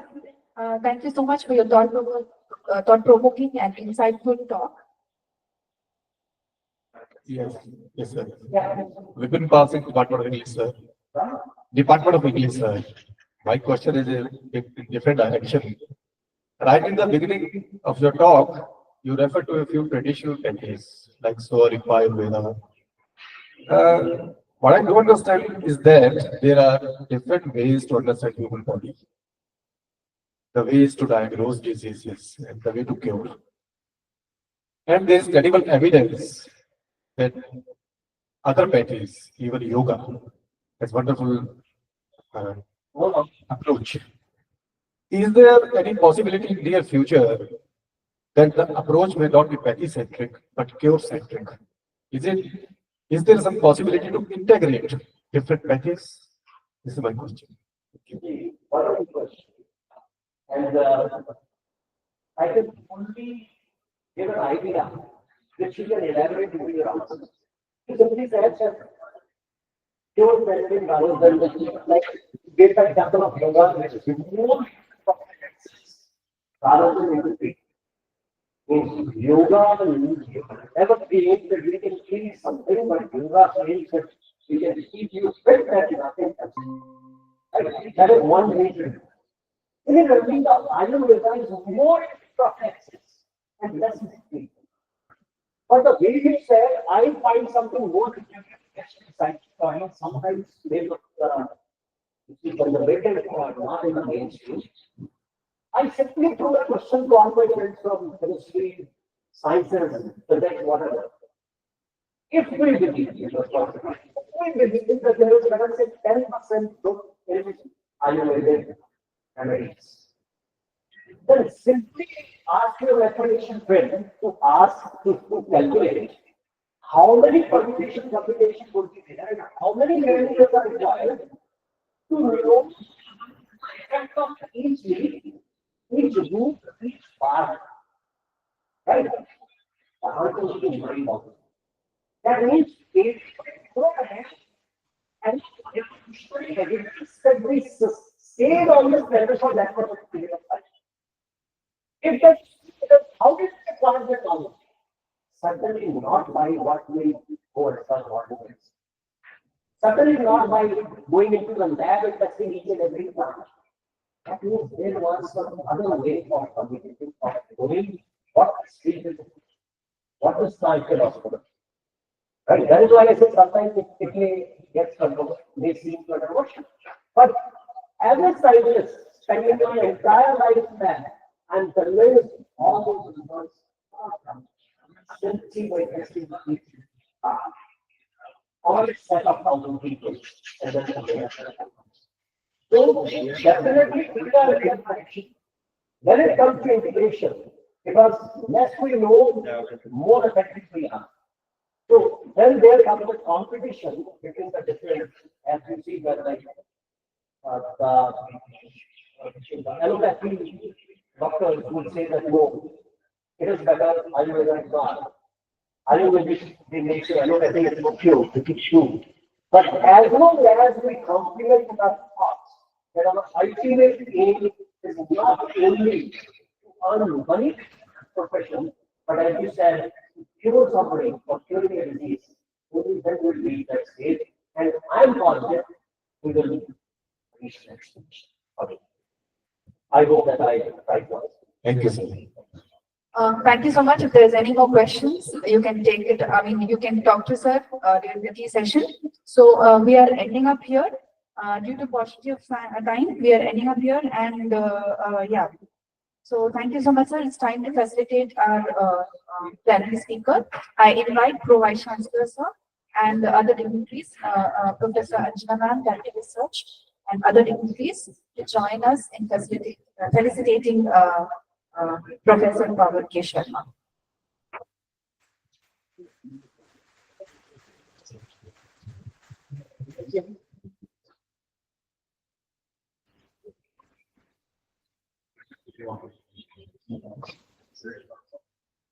Thank you, everyone.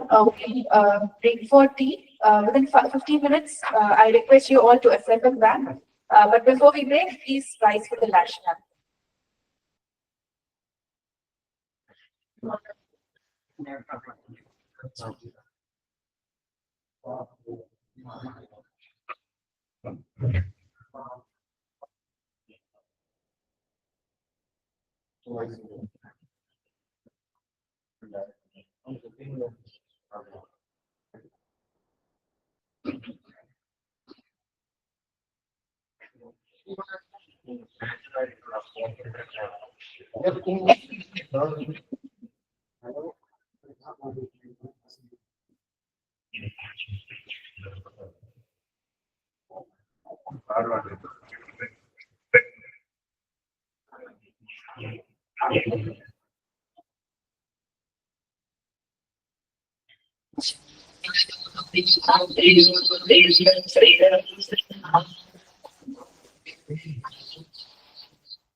Something for this we have done, doctors have own codes, to give everything.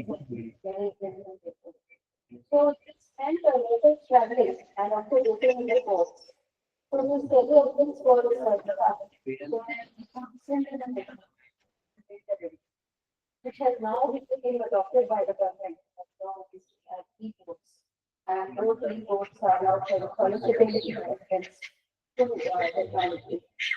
In aviation, we established the telemedicine center and we moved to come up with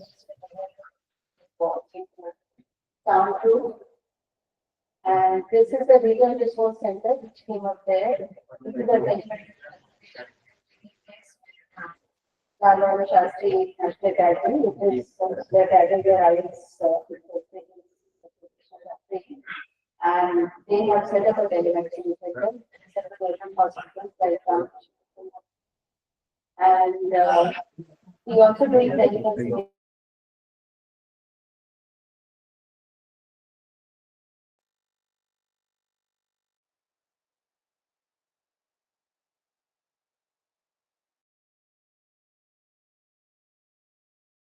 Predisposed. So what we do is we do tele-triage.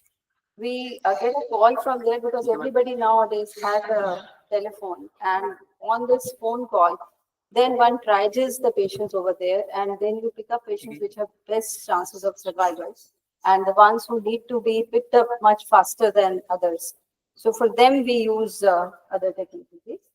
So those other technologies are like we have a helipad on the ground in AIIMS Rishikesh where patients are brought in, and you must have heard about Silkyara tunnel collapse, which last year took place in Uttarakhand, where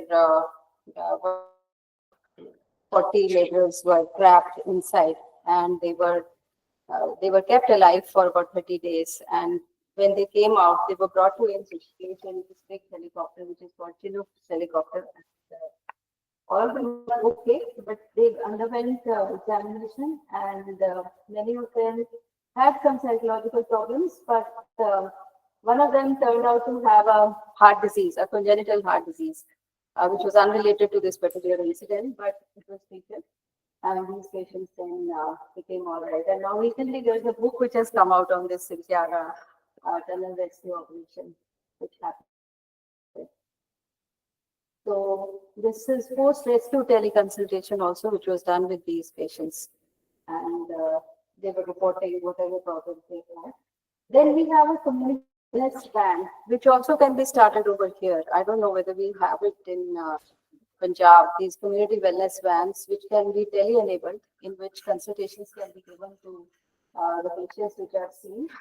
Then health outreach by drones was a project which we started at AIIMS Rishikesh, and I believe in Bathinda it is not possible because this is like a no-fly zone for drones, and but it's very useful in Uttarakhand because it's an area with difficult terrain. And this effort, which we did the first time in February 23, which was retweeted by Honorable Prime Minister.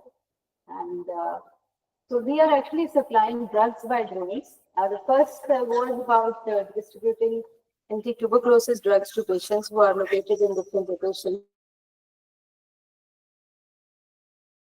Even for newborn babies, if they need something, those kind of distribution that will be done. And recently we've had this first helicopter emergency medical service, which was inaugurated by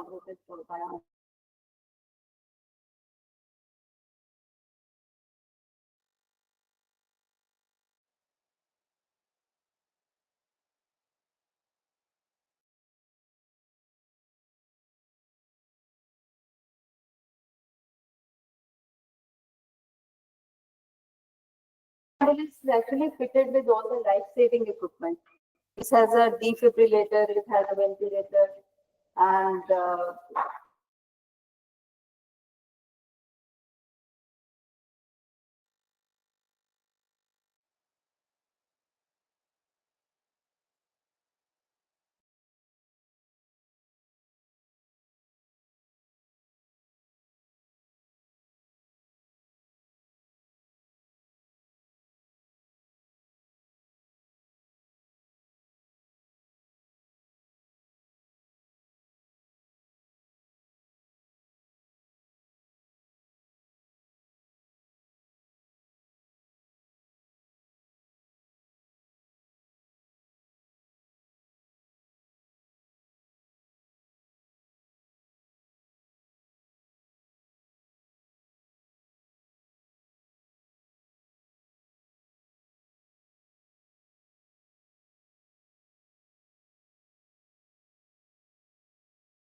this advancement in technology, just coupled with upcoming technologies like IoT and nanosensors, more and more opportunities are opening up.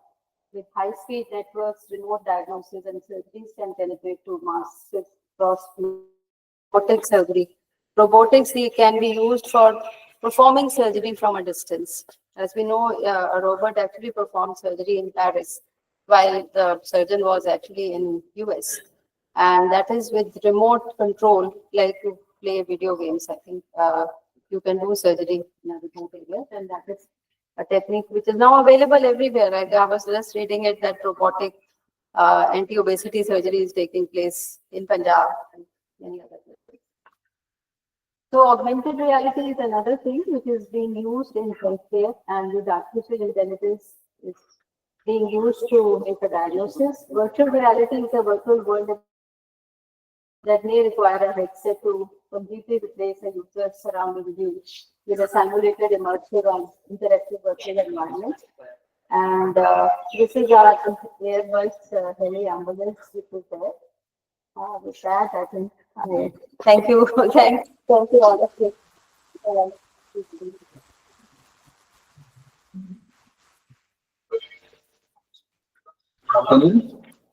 This is the video by the way. Yes, Dr. Rajesh, Rudra track से बात कर रहे हैं आप patient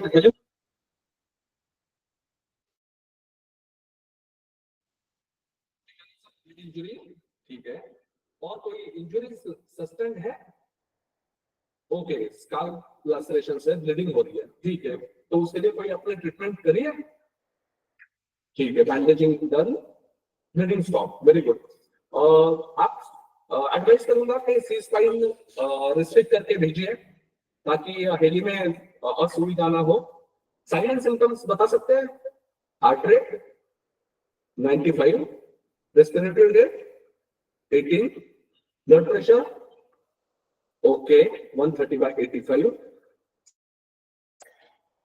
96% okay level of consciousness head injury है okay okay he is conscious GCS is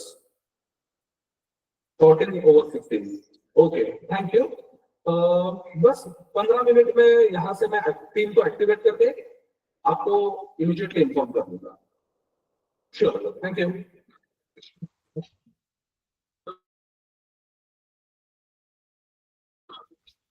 Sustain a fall or for knees and witness report taking not consciousness for about 10 seconds and was confused on point and report the back of his head was covered with blood. The 65%. This is our team which has been trained in tele operation.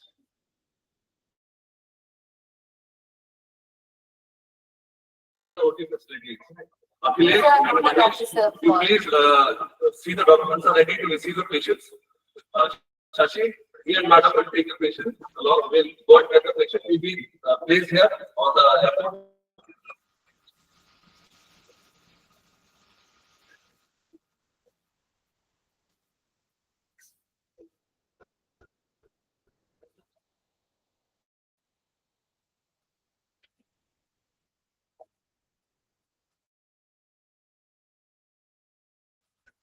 The campus of Rishikesh, just by the side of Ganga River.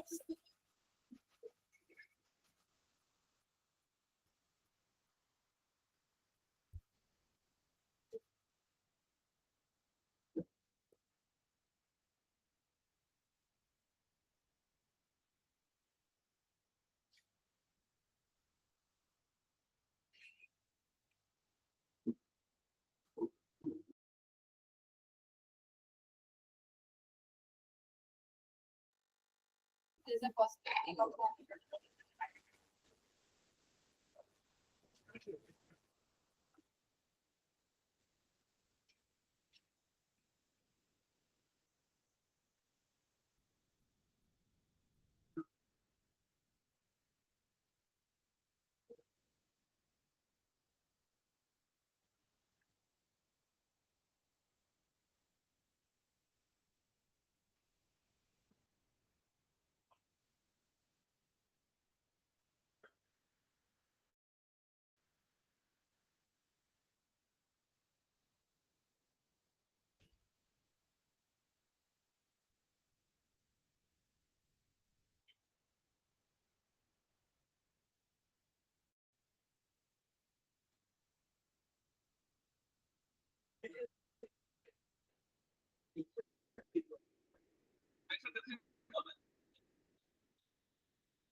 aeromedical services, and sometimes the patients can even be brought by an aeroplane to the nearby airport, and so there the patients are lifted in helicopter.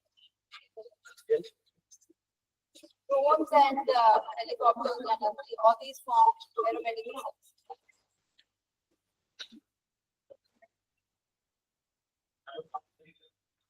This is the heli ambulance from inside.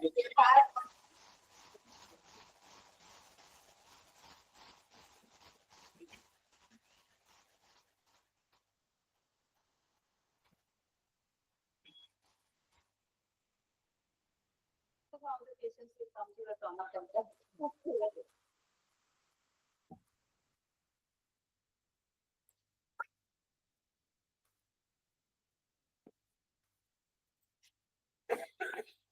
Thank you so much. Thank you so much, ma'am. It was really interesting. Thank you so much for briefing us like what you're doing on the field. So now it's time to felicitate ma'am. I invite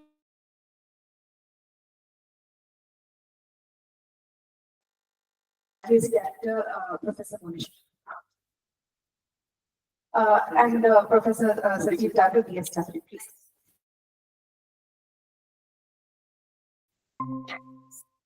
Very interesting. I show you the video. It's really nice.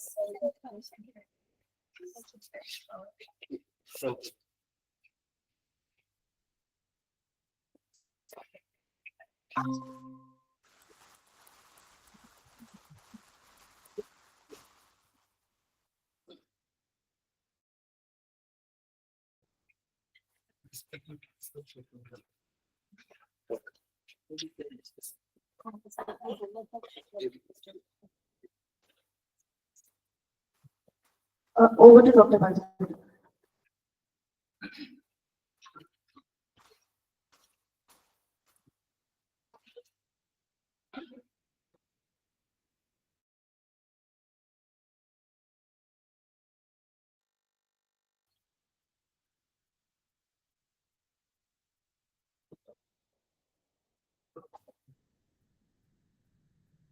Very good afternoon to all. So now we will start with the next section, technical session, and that is plant and agriculture bio. Today we will have eminent speaker,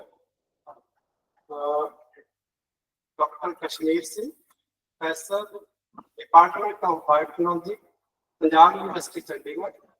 And currently, he is also coordinator DST, Center for Policy Research. He is an eminent plant molecular biologist and currently working on CRISPR-Cas mediated nutritional improvement of crop. And in his credit, he has published more than 150 research articles and also completed 13 major research projects in plant molecular biology and biotechnology, and also currently 6 major projects that is working in this lab. So with great round of applause, I would like to invite Professor Kashmir Singh to deliver the lecture on CRISPR-Cas.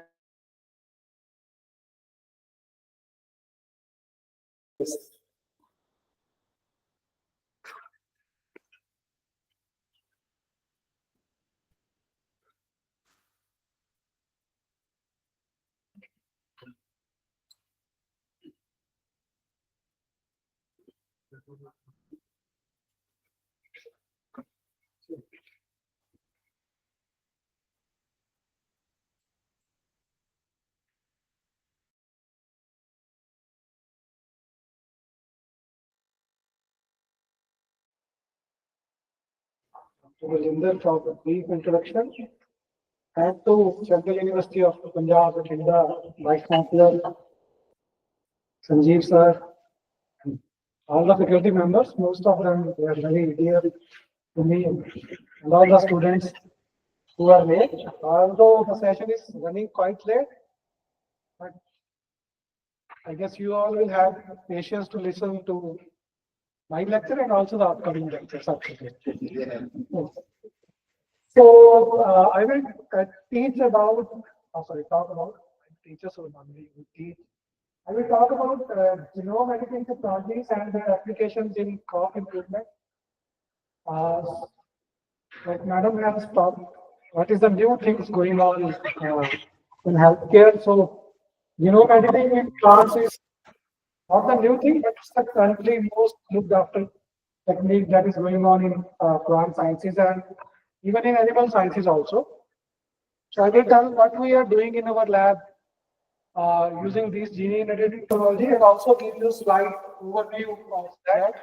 Might be few of you want to know what is genome editing, but I will try to keep it very brief before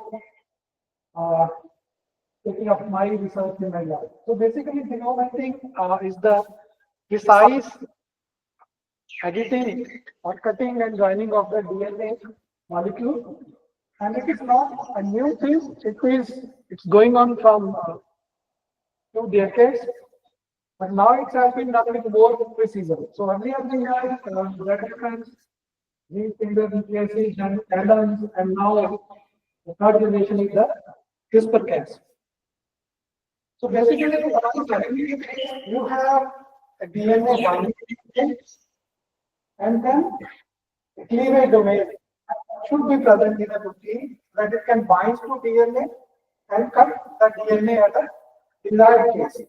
So whatever we were using earlier, they don't have precision. Means they can bind to DNA at a random place, give a cut. That was not our requirement. We have to precisely cut the DNA. We really want to like on the gene, or the gene, the cancer proteins, and there is the background. So to prove this certain kind of precision, same finger notice they were rectified. They have DNA position modeling, classification, activation. They do many roles. Is one of the most understanding in the class. So because of that,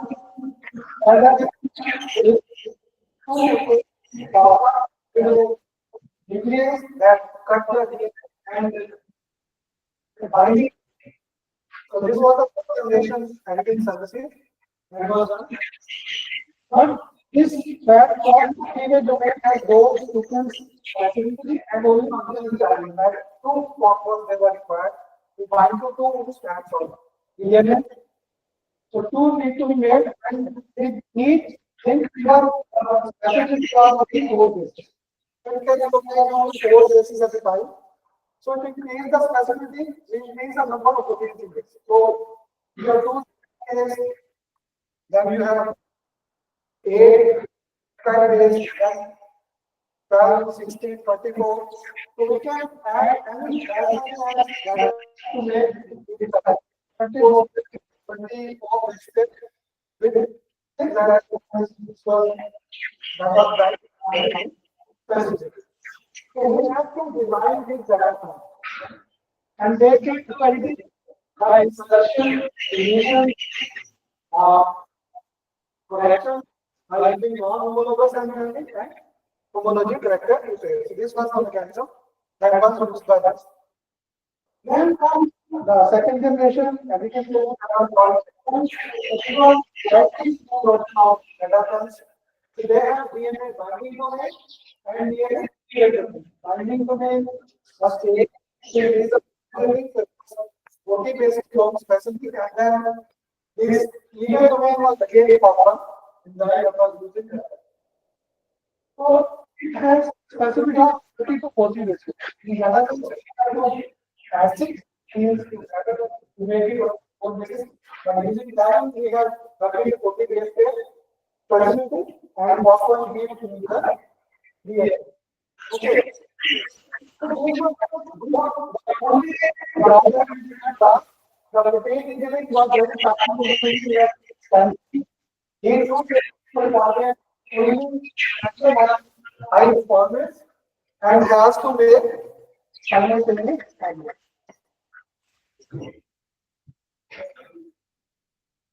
So then comes that is called it is clustered regulatory interface for regulatory and Caroline is associated protein. This CRISPR this time in 1987, it was a defense mechanism of India against bacterial farming. And later on, this thing identified well, 2 3 years leading Nobel Prize for this identification to take proteins from but the gas protein it was modified because there was a structure of gas that has to cut here.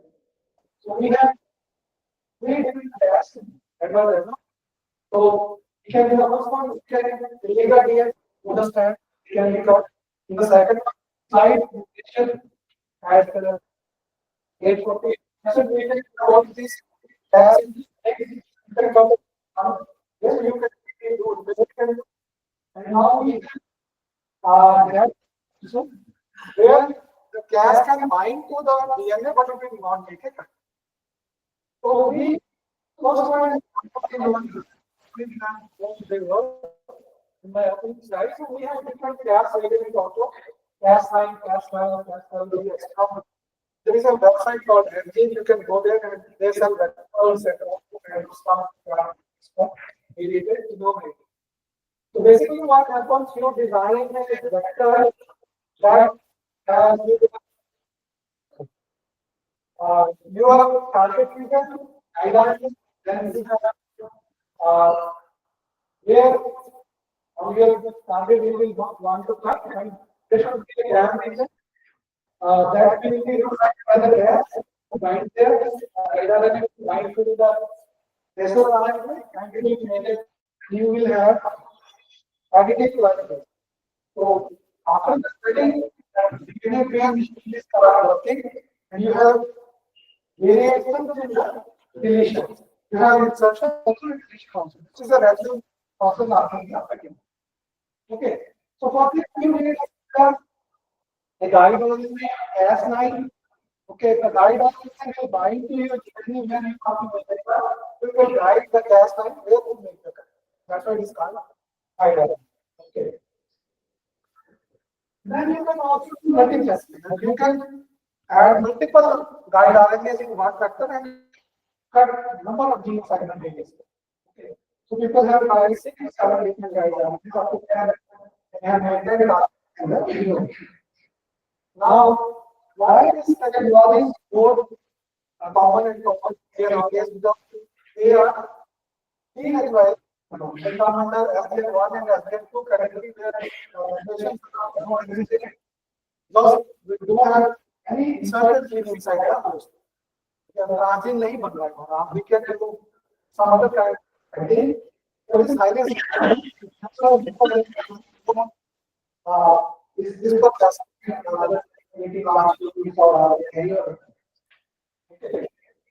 so using this CRISPR to attain deletions, mutations, insertions, everything is possible in the DNA.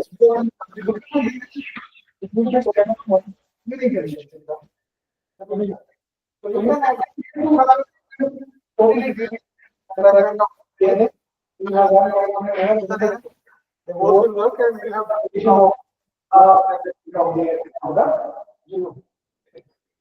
so these are some gas reagents and the gas sequences that will be inside gas.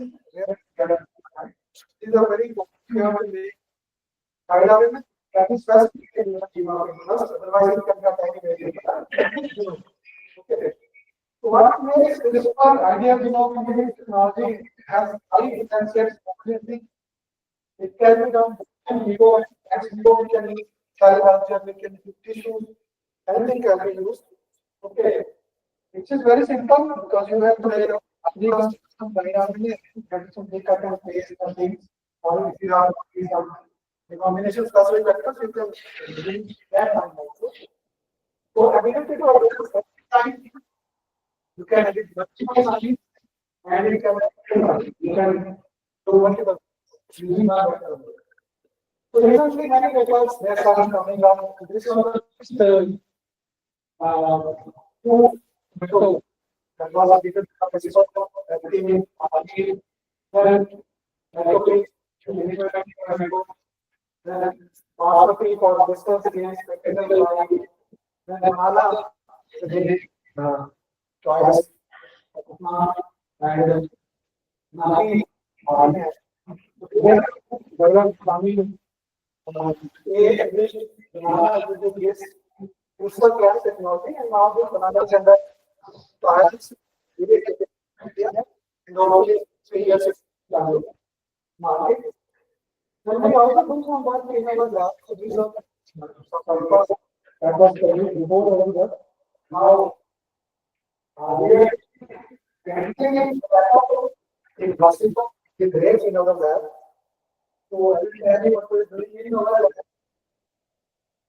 So basically, maximum because I did my PhD in class of some areas. Okay. So I have they are in my lab on which my students work. And also we work on commercially important parts in Brazil, working on the vertical converging grades. We have understands the potato we are looking on. True potato seed production, magnetic for nutritional tool. So coming to my lab, please let me give time. So I can explain what it is. So potato, we know that it's most commonly consumed crop. Okay, it's rich in many vitamins and macronutrients, but it has very low level of iron content. So in our lab, we are working on improvement of iron content in the potato. Okay, because everyone likes to eat potato, and iron is the essential component. And in India, the children they are facing huge problem of iron deficiency, especially in the girls. Children, so government has started doing the pills, iron pills we have to use. Sometimes they react and students suffer from diarrhea or stomach pain and many other things. So we are trying to enrich the crops in certain micronutrients that you don't have to take the pills for that. Okay. Iron itself is very essential for plants because they are involved in many processes like photosynthesis, DNA synthesis, okay. And potato takes iron from the soil to fulfill its requirement. However, there are certain factors that are present in the plants that inhibit the uptake of the iron from the soil. So our aim was to identify that inhibitors present in the plant that hinder the uptake of the iron, and there was a paper reported by Lawal by Zhang that Arabidopsis there is a I gene, and in rice there is a BHLH47, the transcription factor that are involved in the negative regulation of the iron in the plants. So we try to find out these transcription factors and then use CRISPR technology to silence them. So first we tested our actually tobacco using that Cas9. So what we did is this: we use CRISPR technology. CRISPR is basically when you silence the transcription of the gene using this CRISPR technology. So you don't make the cut, but you silence the working of the motor. So basically what happened in this, you have a dead Cas9 that I showed you the third category, maybe not double between non-functional. It binds to a target, but it don't come. So if you bind the Cas9 with the promoter will not become active because the other transcription factors and regulators will be not bind on the promoter, and translation will not happen. Basically, we have three ideas of things. So we will start the session number three. So we was tested this in tobacco. So we find out the BHLI gene present in tobacco and find out which was the most closest to BHLH 47. And we also analyze the promoter of that BHLI gene where we can target our Cas9 because it should have a pan site, specific pan site present on the promoter. So we found 30 potential targets where our Cas9 can bind and we target 4 and plus 19 plus 111 plus 232 plus 335 position. And we make sure RNAs to find at these 4 locations in different constructs and different plants. We transform using this SM6101 vector that has mentioned here. So when we regenerated these plants, compared to the wild type, the flowering was early in these plants. So these are the 4 mutated plants. Okay, all 4 they are different in morphology. Okay, and all these 4 they have PCR amplification of the marker gene present in them. So these are all transformed. Okay. So when we study the expression of these DHLH 47 in these lines compared to control, the expression was almost 8-fold bind compared to the control. And then we studied because this DHLH is an active regulator of iron, so it prevents the accumulation of iron in the plant and the soil. So when we check this in the presence of iron, we see that in excess of iron, the tobacco plant was not able to grow properly, but these mutated plants they were growing very handsome. Like you can see here, there would be a different matter treatment to these transgenic lines and wild type lines. And transgenic plants they were growing very well in the terms of zinc, magnesium, copper, and iron means they were uptaking the minerals efficiently as compared to the wild type plants. Then we also measured the level of the genes and chlorophyll content and many other physiological parameters we studied. And I also here. Okay. But I want to draw then we did this first training. First training is to check the amount of iron in the plant. So you can see the transgenic plant, they have slightly more blue color in the roots, means they have high iron in their roots compared to the wild type plants. This was tested and all the genes that was expressing along with this we tested their expression also by real time. So when we studied that yes, this DHLH is a negative regulator of iron, then we shifted from tobacco to our plant, potato. So here we again identified all the DHLH 47 sequences that are present in potato and narrowed down to one DHLH 47. And here we find 32 targets. Here we don't do silencing of the gene, but here we do anything. We cut the gene. Okay. So then after locating the targets, we again make a construct and transform the plant using DHSC 401 vector. So the guide RNA is under Elucys promoter and Cas9 is under CMV promoter. Okay. So after this confirmation, we did confirmation of the transgenic lines against marker fibers growth by HPT2. Okay, and then we confirm the editing of the sites by sequencing. That in 4 lines you can see deletions up to 7 bases, from 2 bases to 7 bases. Then we further carried out our experiments with these 4 lines. So these 4 lines they were generated and a high number of trichomes, it's not visible. Those 10 trichomes they were higher in these transgenic potatoes compared to the wild type ones, and also we saw that chlorophyll contents they are high in transgenic plants compared to the wild type plants. And also we studied the gene expression of the genes associated with the THRH proteasome. So we saw that the genes that are involved in iron uptake, they were more expressive compared to the wild type in the native plant. So somehow THRH proteasome was also down regulating the expression of the genes that are involved in the iron uptake. Okay.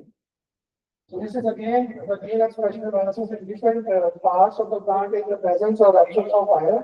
Similar trends were observed, and then finally we measure the iron content in the wild type and in the transgenic. So we found that there was almost 200 microgram per gram increase in the iron content in the transgenic as compared to the wild type. That amount when we compare is very huge. And when we compare the inverse of this wild type to the transgenic, they are normal. But when we did the first study, so the transgenic they have no blue color. That means they have high iron content in the inverse when you compare with the wild type plants. Okay. So this was the study, and then there was another study we are doing on potato, that is decreasing the solanine contents. Basically, solanine is आपने देखा होगा आलू हरे हरे देख रहे हैं, ठीक है? आलू when they are exposed to sunlight they become green in color, and that is due to the production of alpha solanine in the plant. This solanine is toxic to human beings. Okay, so because they affect the human nervous system, immediate activity of acetylcholine and butyrylcholine esterase, and may lead to poisoning. If you consume green tumors in very high number, it may lead to poisoning. Otherwise, it slowly degrades your nervous system. So we always recommend that don't eat potatoes that are green. Okay, normal काफी दिन तक नहीं देखना है, but try करके पूरे ना, because पूरे टेबल में ही we have high involves the concentration. Okay. So concentration of more than 200 mg per kg of solanine in liver is unsafe, and there are many genes that are responsible for the solanine synthesis potato, and we found out that one gene is 16 dots is the major gene that is involved in the SGA1 synthesis. And then we use CRISPR technology to silence this 16 dots gene. First, we identify all the 16 dot genes in the potato. Using same approach, we find out the targets on the potato. Okay, there were multiple targets, but we targeted P8 site. And then we did guide RNA. So instead of deletions, we detected substitutions in the genome. So there we don't find any deletions, but there was a substitution in the genome. So these substitutions, when you look at these substitutions, they also decrease the expression of these 16 dots, like in the line 14 and line 19, you have almost 40% and 25% expression of gene compared to the wild type plant. So we focus on these lines, and then also we measure the solanine content in these plants, and these are again low in line 14 and line 19. So this study still the solanine content we should low down to measure the solanine contents. So this study is still in doing. We are now. But during this period, we published some papers that this was iron content increase that was published this year in current plant biology, and this is identification of 16 dots gene. Then we also developed in the beginning, we developed a method for genome editing in potato using heritage culture, and there is one other book chapter. So the VHRS story in tobacco is under publication and it will be published hopefully this year or this month. So this is the lab. So I am thankful to ICR for funding this project, DBT still funding this project, and we are in collaboration with CPRI, Vidla, and PGR for my downloading analysis. That's all. Thank you very much.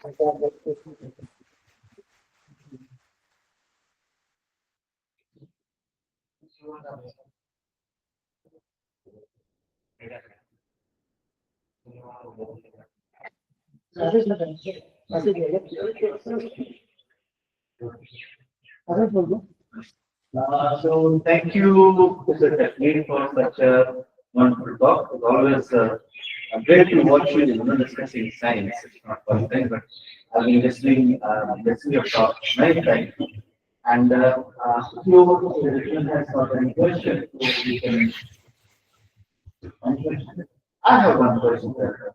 I've been working with the abiotic stresses. Is it possible to, pinpoint certain genes as a pet and then manipulate them within the specific task? Yes. As a whole, I mean, because abiotic stress is a multigenic phenomenon. It's not like the people control the one gene.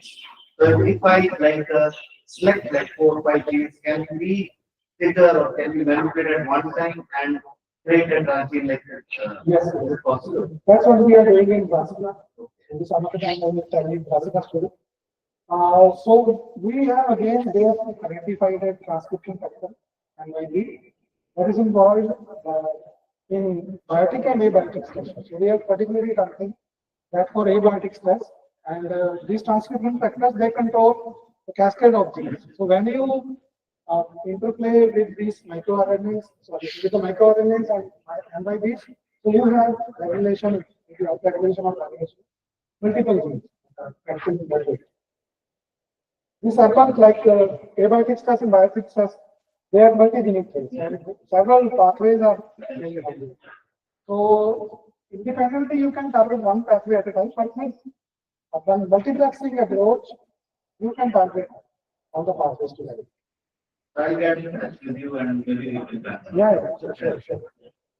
Sir, thank you very much. So my question is regarding the cascade of genes. Say like one specifically not that one gene might be represented multiple times. So this is what the plant wants to perform whenever they want to speed up any expression of a certain gene. Now my point is how exactly the CRISPR Cas would be engaging in this particular situation when they have a lot many genes to switch off or switch on or whatever you want. Actually, you see, when we edited the genes, the silencing was not even 100%. So here RNA edit is arbitrary. RNA is never successfully getting 100% silencing. Was some other genes started working as the gene will silence. So क्योंकि सब kinases and species and families हैं तो उसमें तो काम करते रहते. So हमने क्या किया था? We silenced one gene purposefully. And it was controlling many genes that were involved in stress also and also in the essential growth of the plant. So जब मैंने इसको silence कर दिया, plant की growth वहीं पर रुकी, वो आगे बढ़ा ही नहीं उससे. Then we thought of कि नहीं इस gene का expression को नहीं हम कर सकते हैं, इसलिए हम इनको off रखते हैं, ठीक है? So when you are in such kind of situation, either you have to like then we shifted to microRNA and LNCR. ठीक है, वो एक अलग story है. हमने जीन को छोड़कर फिर माइक्रोआरएनए के पीछे पड़ जाए फिर एलएनसीआर के पीछे पड़ जाए when you want to target some genes, okay, because there is a total network of genes that are available in the plants. So if you silence the major player, तो सारे अपने आप silence हो जाएंगे. Lack को over express कर दोगे तो plant में advancement ही शुरू हो जाती है. So we have to because of guideline हमारी ये बोलती है कि आपका plant अगर आपने कुछ किया भी है तो देखने में नॉर्मल लगे, खाने में नॉर्मल लगे. उस केस में you have to design effectively experiment. But 100% gene silence करना editing से भी आज की डेट में इतना possible नहीं, especially in case of plant. So these learning is happening so we thank especially for this talk. Thank you, sir, and thank you for accepting and taking the Thank you. Thank you.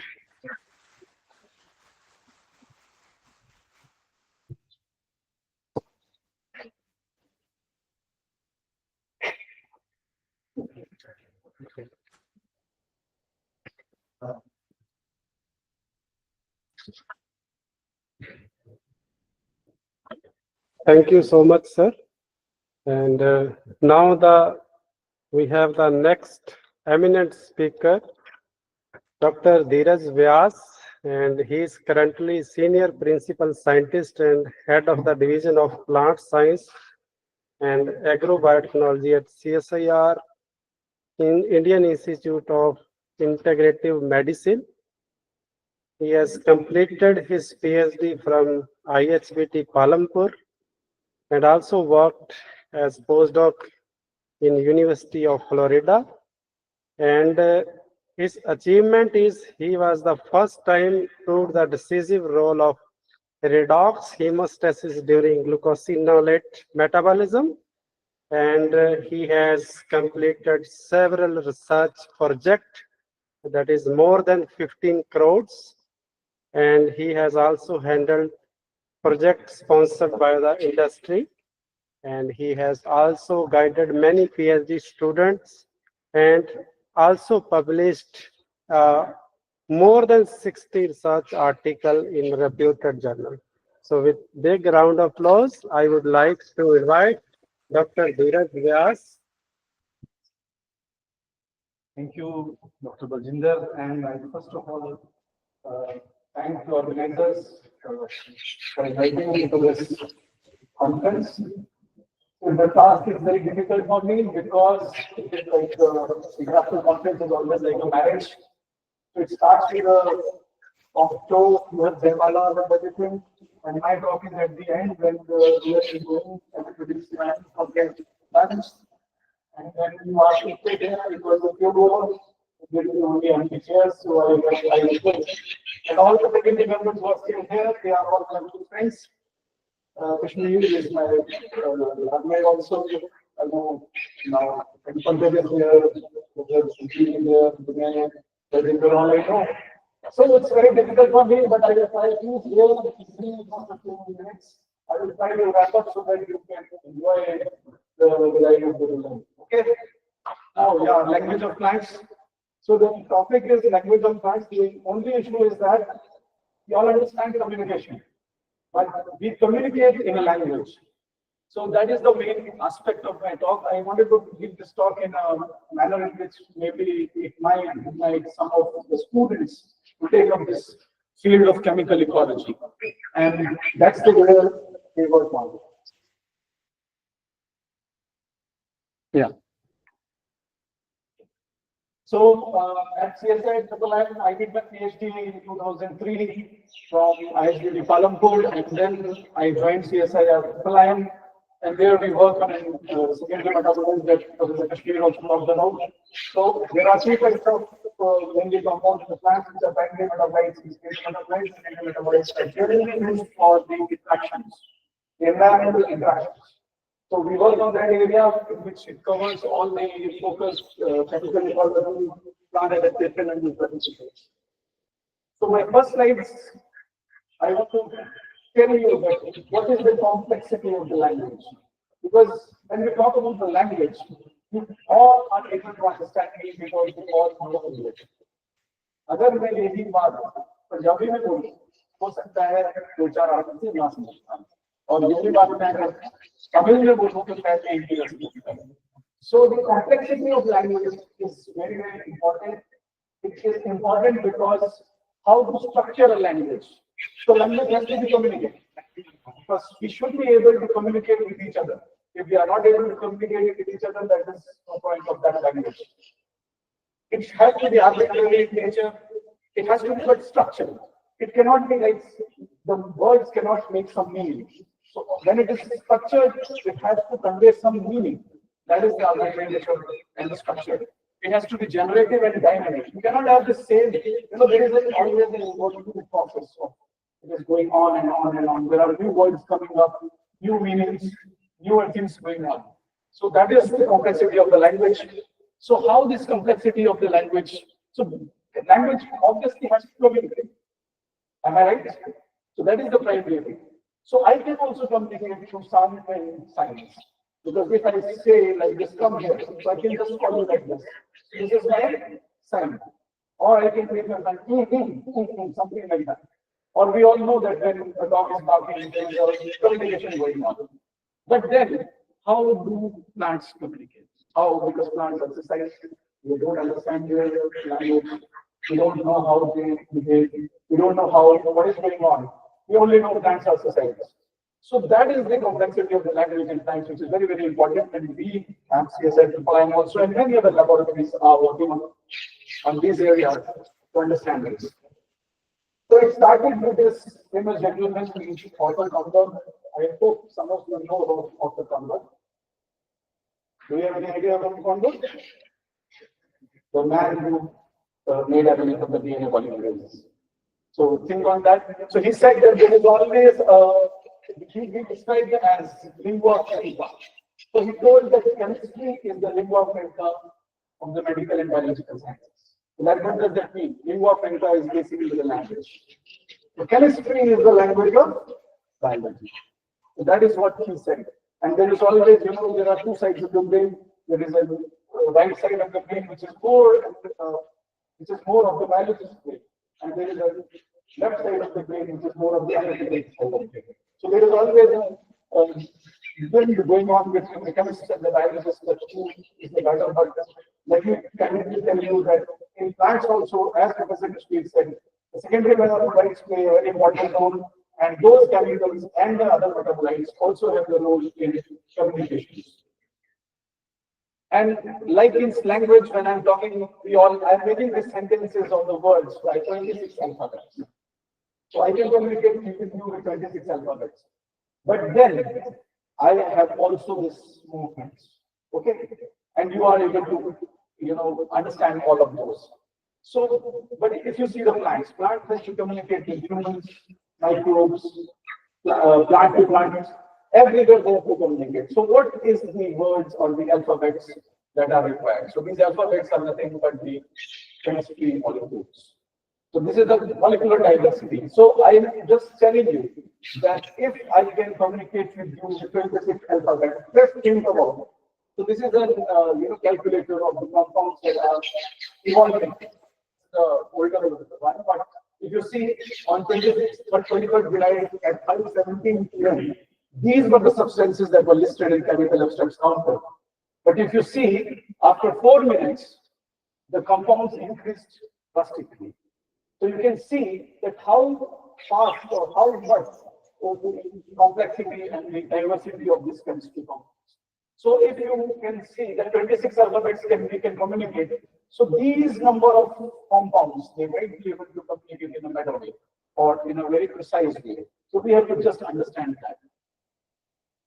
So just to give you a pictorial diagram of it, that there are two pictures in this slide. First picture is that there is a bee, a honey bee coming to the flower, and you want to take those in chemical ecology, they know that every plant wants pollination to occur. So that it allows or it wants the bees to come onto it. But it doesn't want the beetles to come to it, because beetles eat. So they have herbivory and they eat. So plant is communicating with either the bee or the beetle, tell something. And how is it communicating? It is communicating with these structures. But unfortunately, we were not able to know what are these compounds and how they are. But these animals, these bees and beetles, these insects actually, they understand this language. So that's what my first point was. You all could understand English, therefore I am able to communicate to you. And hence, this is the case. So plants communicate, but we do not understand that, and they communicate with each other in a very, very specific way. This slide I always put in my presentations if somebody has some interest. Because so you will ask me, then why I kept these two pictures. The first picture is rice. I come from Jammu, and Jammu has a very beautiful, this aroma of rice. So this is the basmati rice. So there is also basmati rice of Dehradun side. Okay, right. But there is again the tiger also there. Can you understand? Can somebody think of the combination of tiger and rice? Yeah, but what kind of? Can anybody think of? If I tell you, people will leave eating basmati rice. So let me tell you that the urine of land contains a compound which is 2-acetyl 1-pyramine. The same compound is responsible for the smell or aroma of the basmati. Now it is up to you. If you want to eat basmati, is it? If you do not want to eat basmati, then it's up to you. So think on that. But the question here is, it is not only this compound, this is the main compound. And also the receptors. Because your receptors are different from the receptors of the acception of the line. So how you have to communicate and how receiving takes place is a very interesting phenomenon. However, I just wanted to tell you one example that this single compound can be used in 2 different ways and 2 different scenarios. So please, before you eat next, during the lunch, when you take the next spoon of rice, just think of what you are eating. Okay? So plants communicate in different ways. You can see that we have, you want similar interactions. हम सबको सबसे पहले क्या बताया गया है? तो plant से ऑक्सीजन आती है और हम उसमें कार्बन डाइऑक्साइड लेते हैं, वो कार्बन डाइऑक्साइड को ट्रैप करते हैं. तो ये जो कार्बन डाइऑक्साइड है, ऑक्सीजन है, ये मॉलिक्यूल है. तो हमारे इनसे इंटरेक्शन है, हम इंटरेक्शंस को जानते हैं, हम इंटरेक्शंस के बारे में पढ़ते हैं. Then touch me not plant, we all know, we also have this plant to plant communication. After we had an experiment from 1983 का पहला experiment है, बताया गया जब 2 plants, when there were 2 plants put together and एक plant के ऊपर एक beetle छोड़ा गया, it was found that the second plant, which was not attacked by beetle, started producing compounds, and those compounds were responsible for not making the, they were responsible for, erosion, क्षमता. And hence, the plant produce chemicals which did not allow the increase of compounds. All these compounds are made by the pathways which Professor Kashmir told about, because he has worked a lot on the pathways. These all are coming from different pathways, fatty acids, terpenoids, phenolics, all these are making these compounds, and those compounds are then responsible for this. Let me tell you, plants know all the languages, but unfortunately, we are not able to understand. अगर हम उनकी languages को समझ पाए तो हम बहुत सारा काम कर पाएंगे, हम बहुत सारी उनसे चीजें हम एक्सचेंज कर पाएंगे. अभी हम सिर्फ वही कर पाते हैं जो हमें पता है, वही हम कंटिन्यू करते रहते हैं. अब आपसे मुझसे पूछे यार, you can start asking why we know everything, हम चाहे हम खाना नहीं खाते हैं, but हमें अंडरस्टैंड करने की जरूरत है. Why do you want to understand the language of plants? It is very important because if you see, we are taking yields from the plants, और जो भी प्लांट से है उसमें बहुत सारा इंसेक्ट इंटरेक्शन है. So there are a lot of insect herbivores in the plants. There has been reports in which it is said that almost 30% of the product produced is lost in this herbivore or different type of insect interaction. अगर वो 30% को बचा है तो हमारा total ज्यादा मिल जाएगा और उसी तरीके से हम आगे बढ़ पाएंगे. लेकिन उसको अंडरस्टैंड करने के लिए we need to understand the language. And hence, we need to understand, because if we are able to, you see, what I showed you in the first example, is that plant wants the honeybee to come, but not the beetle. So similarly, we can modulate these secondary metabolites, and then we will be able to produce those plants in which lesser number of beetles should come, so that the herbivore is less. Just to continue with the story, that what we do in a lab, because we took this plant from Ladakh and we found that genuine plant. एक हमने ऐसा plant किया जो कि लद्दाख में होता था. लद्दाख में वो बहुत बढ़िया से ग्रो करता था, तो लेकिन हम प्रॉब्लम है. लेकिन जैसे ही हम उनको जम्मू में लेकर के आए तो हमने क्या देखा कि इसमें बहुत सारे इंसेक्ट्स आए, इसको कहते हैं फाइटोप्लैंक्टन, और ये इससे पूरा का प्लांट्स को खाता है. अब हमारे क्वेश्चन ये था कि ऐसा क्यों हुआ, जो लद्दाख में नहीं हो पा रहा है वो यहाँ हुआ. उसको अंडरस्टैंड करने के लिए हमने एक सिस्टम होता है, प्लांट molecules होते हैं which are known as glucosinolates.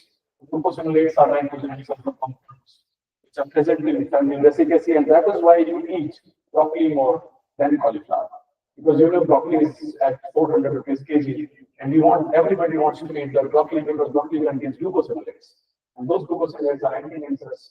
Therefore, the people just go for this raw broccoli or broccoli. But it has all these, we also work on the regulation of how glucosinolates, because ultimately when we want to show that there is changes, we want to change the insect interaction, we need to change this glucosinolate and the pharmaceutical products. So then we worked on these plants and we found that there are different redox regulations going on in this. So we found that there are two different ways in which the production of glucosinolates is also can be modulated by redox regulations and also their hydrolysis. So in the hydrolysis part, what we found an enzyme which is the redox kinetics, which has the monomeric and the dimeric form. And during the differentiation of redox regulations, it changes in form from monomeric to dimeric. As it changes from monomeric to dimeric, we will find that its interaction with the insect changes and hence the problem. Complexity of quantitative complexity is also real. Now I was telling you about this acetyl pyroline example. Similarly, we are working on this hydrolysis products. So this glucosinolates have two hydrolysis products. One is AIGC, second is CETP. That is known as isocyanates, and this one is known as epithalamides. But if you see, when only AIGC is produced in the plant, what happens? Then the insect comes more. But if CETP is there, you see what is happening, that insect is not eating that plant. So what we require? We require to produce that hydrolysis product which the insect, and there are again, the complexity is much more than I'm presenting it a simpler way, because there are specialist insects, there are generalist insects. So, but I am in the normal terms to tell you all the story, is that the epithalamides are desired in our plants so that plant insects do not come to them and do not harm. Similarly, we did studies and we found, we also did this experiment in ratios, because whenever the volatiles are produced or secondary metabolites are produced, they are not produced equal. It's not produced like one only. So it has to be a combination, a mixture. So we did all that and we found that there is a huge chances of, insect, how to stop the insects from coming to the plant by modulation of these secondary metabolites. And we have worked on that area. Yeah. So making sense of the words, we do all the transcriptome, metabolome, all the studies, and then we try to make that which compound is actually important and which compound is actually taking place in making the interactions possible. And so finally, those compounds that I showed you was the compounds, but when we understand their language, actually it was saying, the plant was saying to this baby that I need. So if you see, this I is common in I. The next slide shows you I like. So this I would be same, this U would be same, but LIKE would be different. So LIK would be replaced by HATE by the plant or the specific insect. So if you see that this is the difference between how the secondary metabolites and how the quantitative terms changes from one to two. And that is where we have to understand this. Obviously, when we do some research, we all have to publish it, and we publish in this. And these are my, this is my lab from 13 to 16 to 21. There are several people now. I want to put the newer photograph. These are the people who worked on this. This girl, she knew fast. She's from Squad. She worked on this problem. Others are working on different, and I really thank the CSIR and Department of Biotechnology. And thank you. If you want any queries, you can always contact me at thank you, organizers, and I hope that I was able to at least make you sit for 15 minutes. Thank you so much for taking time. Now, open to any questions if you have. Wonderful. Interesting one. Yeah. अभी से दो बजे सब समझ आया है आप मान भी कर रहे हैं धन्यवाद sir thank you so much बहुत बहुत धन्यवाद आपका Thank you so much, sir, for such a wonderful talk. And now,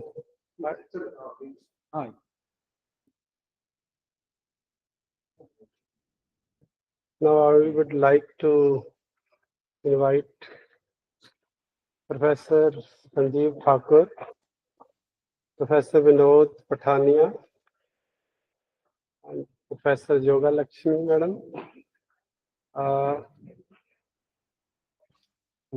Professor Kashmir Singh, Dr. Dheeraj Vyas,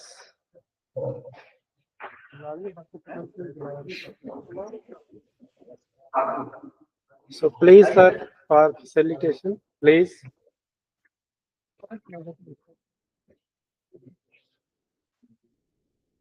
Thank you so much.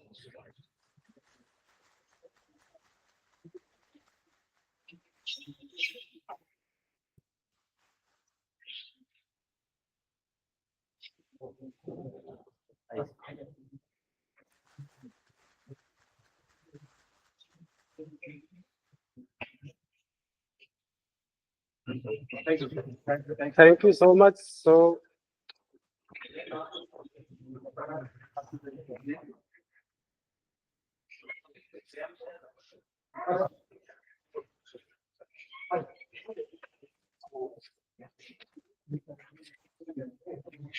now we have lunch session, so please join all the participants and faculty member for lunch.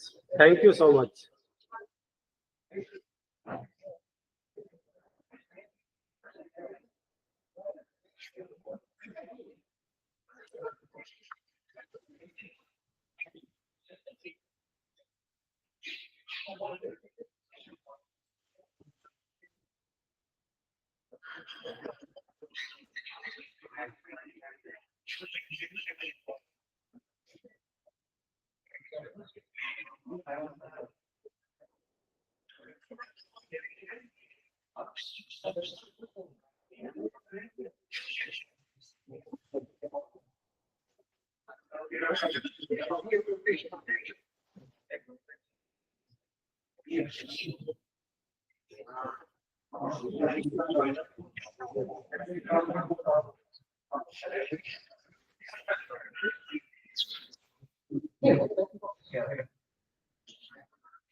I request Professor Hazarika to please come on the stage.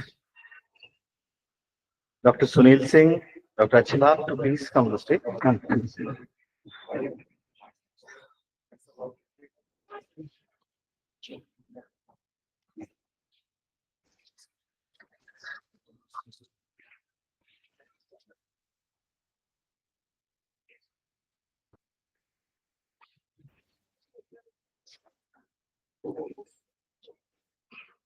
A very good afternoon to one and all. Honorable Vice Chancellor, Professor Raghavendra P. Tiwari, Pro Vice Chancellor, Professor Kiran Hazarika, Chief guest for today's valedictory session, Professor Meenu Singh, Executive Director, AIMS Rishikesh, Guest of Honor, Professor Rajiv Kumar, Member Secretary, AICT, New Delhi, Director Research, Director IQAC, all faculty colleagues, media personals, delegates, ladies and gentlemen. Once again, very good afternoon and welcome to this valedictory function. Surprisingly, today we have a very good number at the last day of this last session, last event of this conference. To begin with function, I request the dignitaries to please come forward for voting of the plans.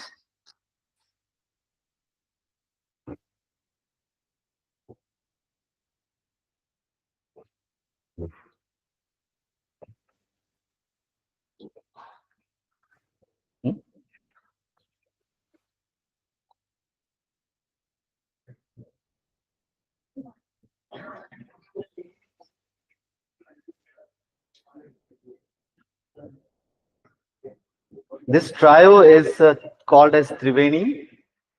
It's consisting of Ficus benglensis burger or banyan tree, Ficus religiosa people, and neem Azadirachta indica. These are civilization trees, and so far in our campus, we have planted more than 20 Trivenis at different places.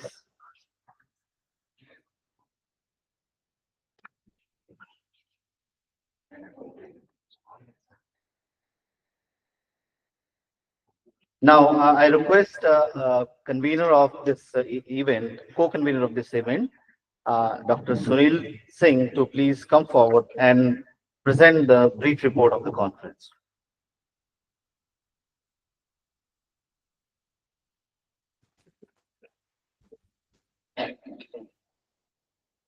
Good afternoon to all. As the co-convener of the event, I am honored to present the technical report of our international conference on translational trend in natural science. This event was organized by Central University Punjab with the funding support from Department of Biotechnology and Department of Science and Technology, Anusandhan Natural Research Foundation. Before probing into the report, I would like to highlight significant initiative by our Honorable Vice Chancellor. Recognizing the need for translational outcome, Sir proposed forming interdisciplinary research group to foster a transdisciplinary environment. In line with this vision, Honorable Vice Chancellor planned this international conference 6 months ago, bringing together diverse disciplines to achieve the translational goal of bench to bedside. This 3-day event attracted over 350 participants, including scientists, faculty, researchers, students, and industry experts from India and abroad. The conference focused on cutting-edge advancement in translational research across diverse disciplines, including chemical, physical, mathematical, biological, and health sciences. The conference highlight includes 6 plenary talks, 12 keynote lectures, 39 invited lectures were delivered, including contribution from 9 international speakers across 21 technical sessions. Distinguished international speakers such as Dr. Masako Kanyasota from Japan, Professor Stephen Castell from USA, from Professor Jian Zhou from China attended the event in person. National speakers represented prestigious institutions like IIT, NIT, NIPER, BARC, AIMS, ICER, and CSIR Institute, and central and state universities.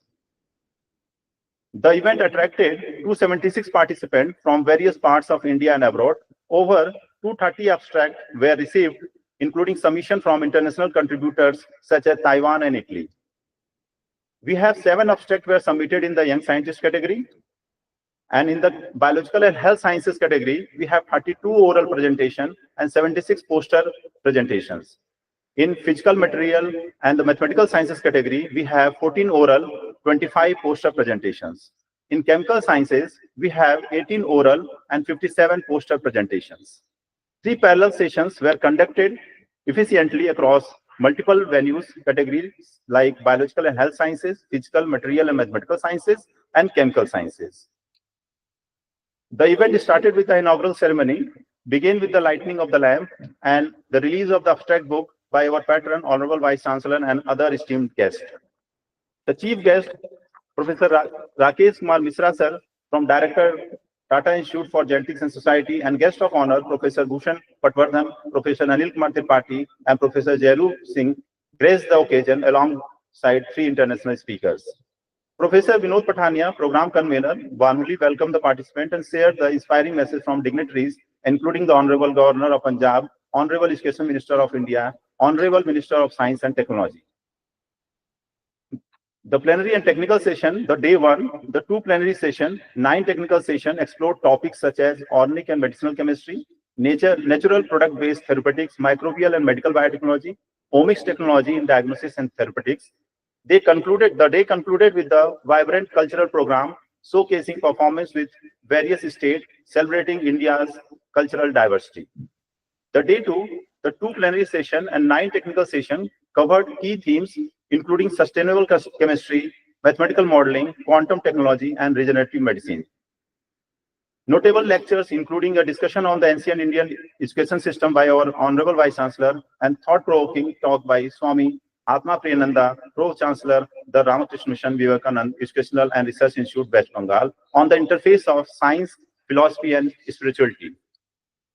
On the 3rd, the 2 plenary sessions and the 3 technical sessions focused on synthetic chemistry, drug design, computational biology, and bioinformatics has been highlighted. And this particular talk we have included here, Professor B.K. Kanojia, Director at NIT Jalandhar, they discussed about on the biotelemetry, and Professor Meenu Singh, ma'am, discussed on the digital revolution in the medical sciences, and also discussed about telemedicine. And Professor Pawan Kumar Sharma on the drug discovery and drug design. Thereafter, we are also met award and recognition based categories. The conference presented the prestigious Young Scientist Award, recognized the top 3 oral and poster presentation in each category. A dedicated evaluation committee we have met, comprising the 2 and 3 external experts, ensured a rigorous and the impartial assessment of all presentations. So I hope in future, more conferences will be conducted based on the translational aspect. So thank you. Jai Hind.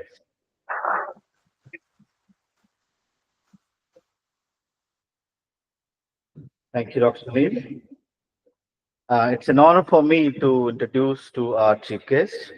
Well, she doesn't need any introduction because today morning we have a wonderful session by Professor Meenu Singh, a scientist of repute who's at top 2% of Stanford list, having more than 200 of international national publications, and also a vast experience of more than 40 years in pediatric pulmonology, and she has introduced many things in her career, like telemedicine or helimedicine, if I'm, yeah. So without taking much of time, I request our chief guest to please address the audiences.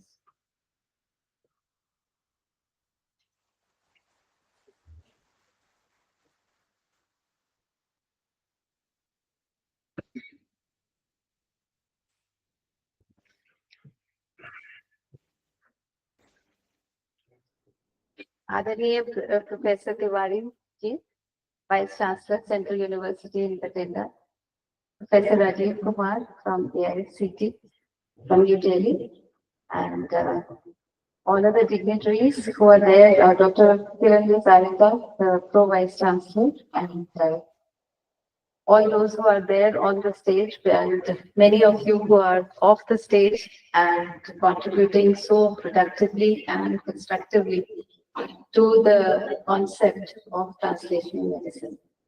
which was the theme of this particular science congress. And it is actually the talk of the day because all the basic science which is being done by all the students and researchers, it needs to be translated into practice. And for translation into practice means it has to be taken from bench where the research is taking place to the bedside, and bedside means the bedside of the patients. So obviously this theme had a lot of medicine in it already because we were thinking of patients who will be occupying the beds, and that's where they're for the diagnostics and they're for treatment. All the basic science technologies which are being used, they will be put into practice. So I think I missed some of the sessions, especially the science and spirituality, which Sir just mentioned. And this is also a very important area of research. And since I come from Rishikesh, where yoga is, it's called Yog Nagri.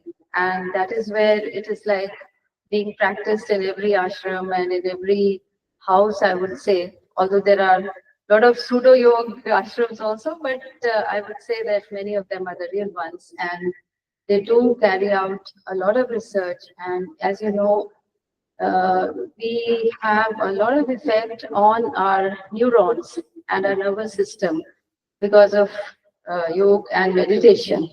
And that is what is being called as mind-body medicine these days. And it has been seen that there is effect on neurotransmitters, there is effect on even neuronal volume with the effect of meditation and yoga. So a lot of research which is pertaining to detection of these changes in the body with the chemical parameters as well as like molecular medicine and with imaging is being done and being reported in various neurological journals these days. So many of you students who are into this would also see that practicing traditional medicine, and I'm sure Dr. Bhushan Patwardhan would have talked on traditional medicine and on the use of Ayush and Ayurveda in modern science. And that is where we are seeing the confluence these days, where it's being found that many of these interventions, when tested in the form of randomized controlled trials and then worked upon by critical appraisal, they are finding very useful effects, especially on aging. They have a lot of effect on aging and the telomeric length and all of the parameters which are measured for predicting the effect on human survival. So I'm very happy to be here today, and we have discussed with the university officials about using different centers of research in which we can collaborate. I'm very happy that we already have a consortium of various institutions, government and private, in this particular area, where people are collaborating, students are going from one place to another, and I'm sure you'll be starting a transport between these various institutions so that students can go from one place to another, visit the labs and interact with the teachers.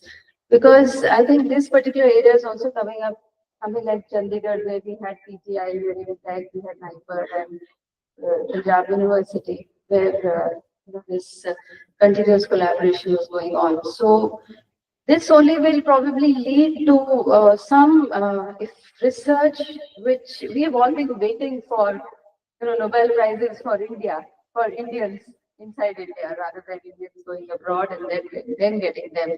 And I'm really hopeful with this kind of sessions, our students will get motivated and they will really get excited to do more productive and useful research which will help the mankind. With those words, I really thank sir for inviting me here. Thank you very much. Jai Hind, Jai Bharat.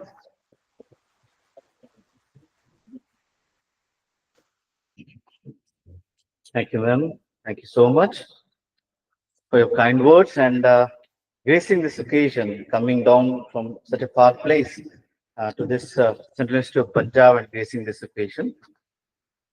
We have a guest of honor, Professor Rajiv Kumar, who's a member secretary AICT New Delhi. Professor Rajiv is a PhD from IIT Delhi, and he's currently serving as a member secretary.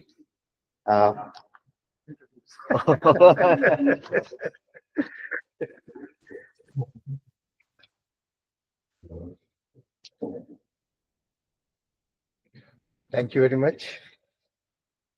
Respected Vice Chancellor of Central University Punjab, Professor R.P. Tiwari ji, Professor Meenu Singh ji, Director AIMS, Rishikesh and Bhatinda, Professor Kiran Hazarika, Pro Vice Chancellor of the University, dignitaries on the dais, participants and students. Very good afternoon to each and everyone. And first of all, I thank the organizers of this conference for giving me these opportunities to share what we are doing at AICTE. AICTE is the body which is regulating the technical education in the country. We have around 14,000 institutions. When we say technical education, engineering, management, and other areas like travel and tourism, they all come under the management, this technical domain, and we are regulating them. When I got an invitation and call from the Honorable Vice Chancellor that they are organizing a conference on this important topic, translational trends in natural and health sciences, it was really amazing for me to think that a conference of international level is being organized at a remote place like Bhatinda. It's very interesting, but I was not knowing that AIMS Bhatinda is also partnering with that, apart from other central bodies. So it's a very good start, sir, and it's a good opportunity for our students and the participants, those who are coming from India and abroad, in large number, to attend this important conference. In AICT also, we realize this thing, what you have done in your university, we also realize that there is a gap between the technical education and the medical sciences. Our medical students, they don't know how to use the technology, and the technical students, they don't know how to apply their technology in the medical field. So there is a big gap between these two streams, and this is what the NEP talks about. So we also realized this thing, and we came out with a scheme that is known as the Inter-Institutional Biomedical Innovation Program. We started that at AICTE. And just I will like to share what is that program. There are large number of institutions, technical institutions in the country, those who are running medical colleges also. And the unfortunate thing is that they don't have any connection. Although the management is same people are governing these two institutions, but there is no connection between these two institutions. So we came out with a scheme with the help of one organization that is known as CCAM. It's an organization, innovative organization who is working on the health sciences for the innovations and startup in the health sciences. And we are giving projects to do collaborative work between the medical institutes, health sciences, and the technological institutes. So that project, and as a pilot project, we selected 10 institutes, and we have funded them to do some research. And why this idea came, and when we were discussing this thing with CCAM, they told that when the technical students, they visited one of the hospital and they went to their ICU, and they were told that the most of the infection in the hospitals, they are happening in ICUs. They were there in the ICU for 3 or 4 days. They studied how the patients are staying in the ICU, what facilities are being provided. So technical students, they studied this all ICU system for some time, and then they came out with a very innovative solution. And the CCAMP is coming out with some technology that can reduce these infections in the ICU. So immediately this idea came that we can connect our technical students with the medical colleges. Apart from that, now a lot of technologies are coming. Basically, if we talk about AI, ML, and data sciences, lot of data. India has got lot of data. And with the help of the AI, we can utilize the data for the meaningful outcomes so that our people can get early diagnostics, early treatment, and where here this conferences like we are organizing here, they are very, very helpful. As the organizer was, this convener of the conference was reading the report of the conference. Sessions were there from the mathematical sciences, from all the streams, there were the sessions. And I hope experts from all areas, they were present here. They can understand the need of the medical people, and they can think, when they go back to their places, they can think what solution they can provide to these solutions. So it's a very, very helpful, and it's a great opportunity for our students to take this movement so that our pupil can, our society can get early diagnostics, early treatment, and cheap treatment, cost-effective treatment. That is very, very important. Other things, what we are doing in AICTE, that we are training the faculty members in emerging areas, in all new technologies. So I will request Honorable Vice Chancellor that we are happy to share all these facilities to Central University Bhatinda in terms of training of the faculty members and other things. I was told that the Central University has also started BTech program this year. So we are happy to collaborate with you, sir, and whenever we will get a proposal, we will definitely think over that.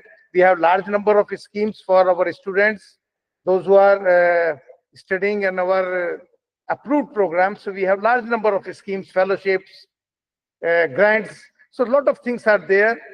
I hope in time to come, you will approach us and we will collaborate and approve this program also. So with all these words, I once again thank Central University Bhatinda for giving me this opportunity to share my views and what we are doing at AICTE in this direction. Thank you very much. Namaskar. Jai Bharat.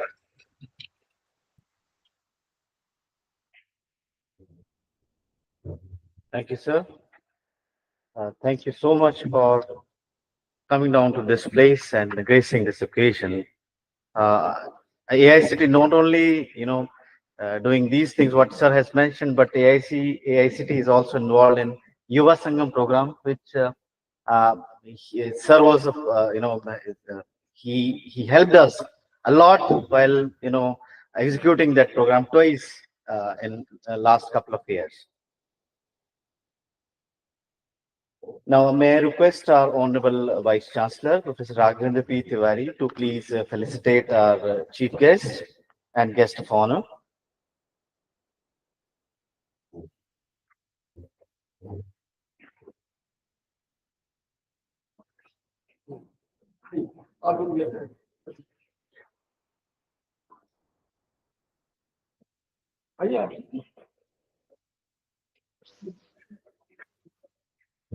Please come.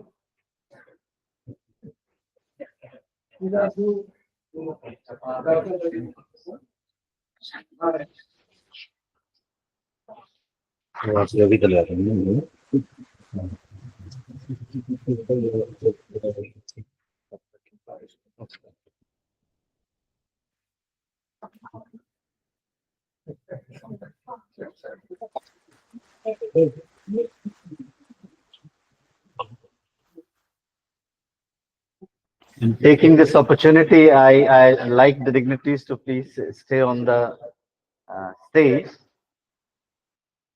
We had the Young Scientist Award, oral presentations, poster presentations, and we have winners.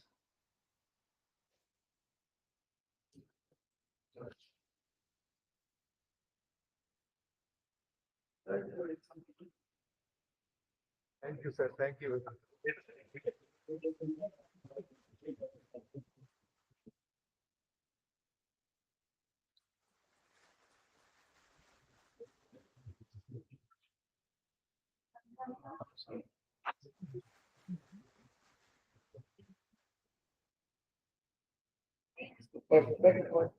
So may I request the dignitaries to please stay on the stage? We have some award presentation. Yeah. Ma'am. So we had three categories: Young Scientist Award, oral presentation in all the sessions, and post presentation all three sessions. So first we'll start with the Young Scientist Award. There is only one, and the winner is Tejas M. Dhamelia, Nirma University.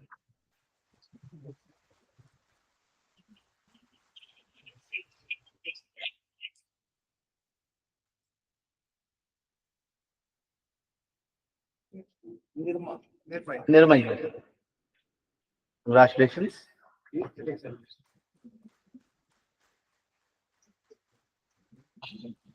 There were 7 presentations.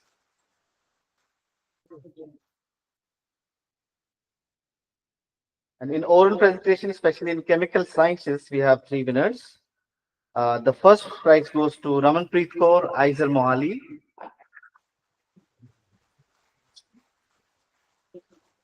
Second position is Archana Rani, Central University of Punjab.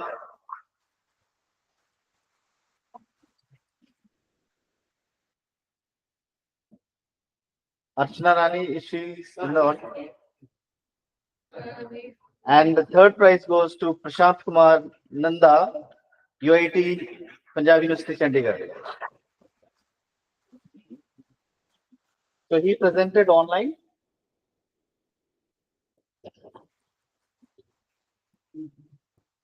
We will dispatch his certificate, right?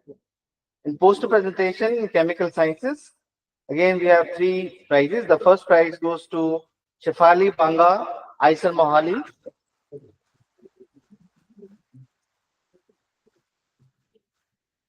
And the second and third prize goes to Benita, Punjab University, Chandigarh.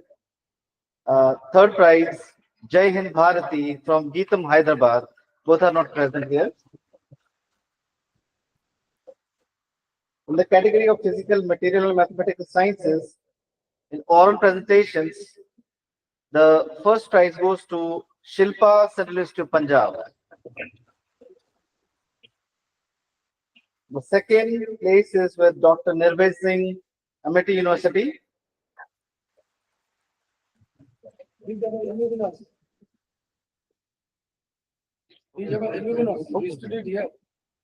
Okay, okay, please. And the third prize goes to Sunil Kumar Sharma, Sri Ganesh Rai Postgraduate College. He presented online, so we will dispatch his certificate. In poster presentations, again, we have 3 categories. The first prize goes to Nitin Kumar, Central University of Punjab. Nitin Kumar is physical, material, and mathematical sciences.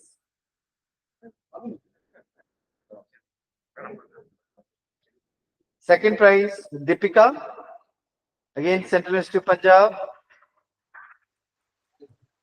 No, she's not here. And third prize again, Ramandeep Singh, Central University of Punjab. Deepika?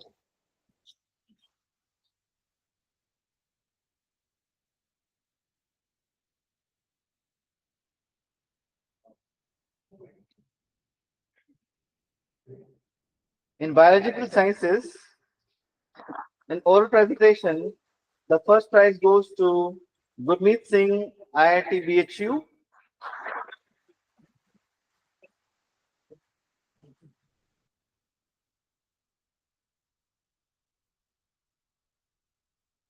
He's also our alumnus. And he also got offer of a postdoc, right? Yeah. Second prize goes to Priyanka Jeet from Central University of Punjab. Priyanka Jeet DP. And third prize goes to Sameer Kumar Gura, Central University of Punjab.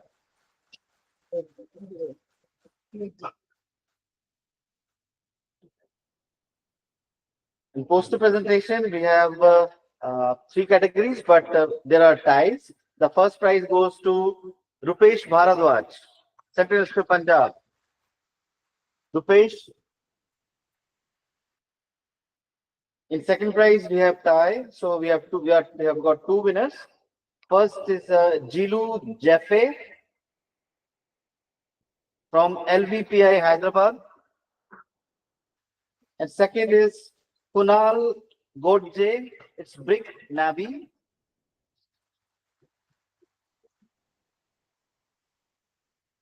The third prize goes to Nilesh Prashant, Central University of Punjab. Again, we have tie again. Third prize is Tushar Midhas, UPB again.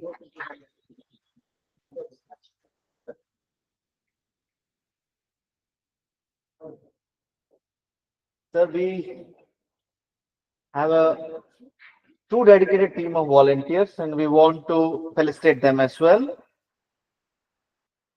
So may I request the volunteers to please quickly come on the stage. Kailash, Bharti,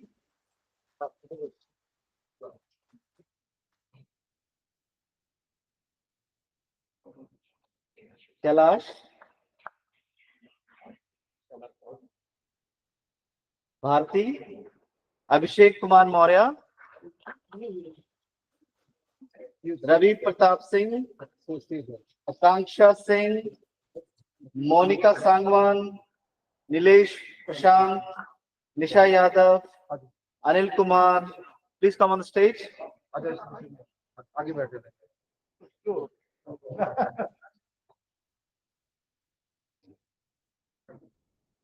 And if I miss somebody's name who was there, please come over.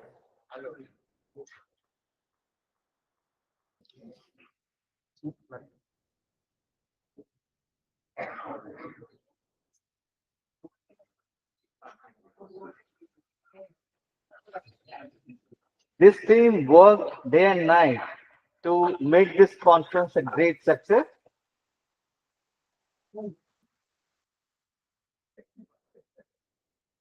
Combined photograph.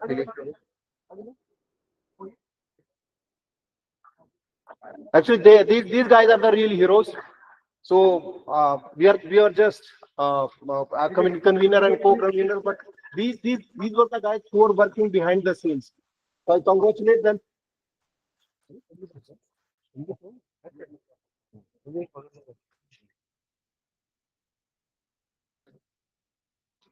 So thank you, fellows, and keep this spirit always.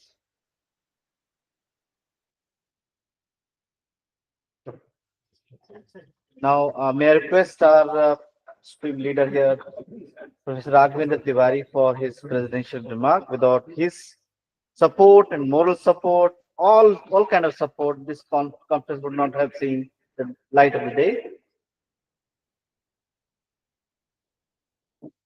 Those who were in the dais towards the end, in fact, they are not guys. They are assets of the university and asset of the nation. Today is very important day in the history of not only Punjab, but of India. We all know that today is the Shahidi Divas of our 9th Guru Sahiban, Sri Guru Tegh Bahadur Singh Ji. उनकी शहीदी को सत सत नमन. Punjab is also land of translational research. By the end of this conference, we might have realized the significance of translational research. And whatever knowledge, wisdom, and might, with that our all 10 gurus were endowed with, they used all that for the welfare of the humanity and for धर्म की रक्षा. ये एक बहुत बड़ा example है translational mindset का, translational life का और ट्रांसलेशनल सोसाइटी का. आज यदि हम पूछें कि what is the biggest problem that the India is confronted with, maybe the answer would be migration from rural areas to urban areas. About 60, 70 years ago, the rural population and the people engaged in agriculture activities was around 85%. Now it has come down to nearly 70%. And we all know that the problem that urbanization is posing, but we have to ponder upon what are the factors that force people from rural areas to migrate to urban areas. Of course, the first one is the biggest issue is earning livelihood. The second is quality education. Third one is the basic quality basic amenities, and also actually the quality health services. So if we want to save India, we have to save rural life, and that can come only when we do translational research which is useful for the society, especially the urban population and urban areas. Dr. Sunil Singh has very beautifully described, I don't know whether you have catch it or not, bench to bed. Translational research is essentially, bench to bed.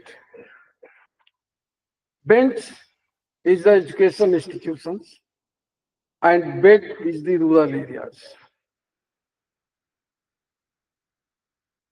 So, the ameliorating the hardship of the rural areas through research that we do, that will really bring the necessary change, and that will also restore the ecology, the climate, and the basic ethos of Indian civilization discourse and the Bharati culture. About maybe 4 decades ago, the idea came lab to land. But this idea is now, it has not yielded tangible results because, in my opinion, it is misfit idea. We have to work on land to lab, identify the problems of the land and find solutions to those problems in the lands. That can only bring change, and that can only upscale the translational research, the type of translational research that we actually, require. Now, you have heard the report, and I'm really thrilled that even on the last day on the validity program also, the hall is full, and we have eminent personalities of India sitting on the dais. We have Professor Meenu Singh ji, Honorable Executive Director of 3 AIMS, AIMS Rishikesh, AIMS Bhatinda, and AIMS Rewari. So she has brought the goodwill of these 3 AIMS to Central University of Punjab, Bhatinda, and also she has been kind enough to discuss, deliberate on how CU Punjab can collaborate with AIMS, not only the AIMS under her command, but also other AIMS like Delhi and all. She can be very instrumental and helpful to us in making collaboration, forging collaboration with other AIMS as well. And we are thankful to Madam for making it possible and sparing the whole day for us and for this conference, and for the sake of translational research. We have Professor Rajiv Kumar with us. He has already said that the AICT is more than willing to collaborate with us, cooperate with us, and extend all facilities that are available in AICTE.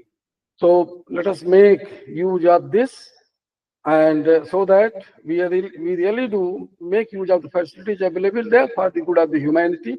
We are thankful to you also, Professor Rajiv Kumar ji, for making it possible.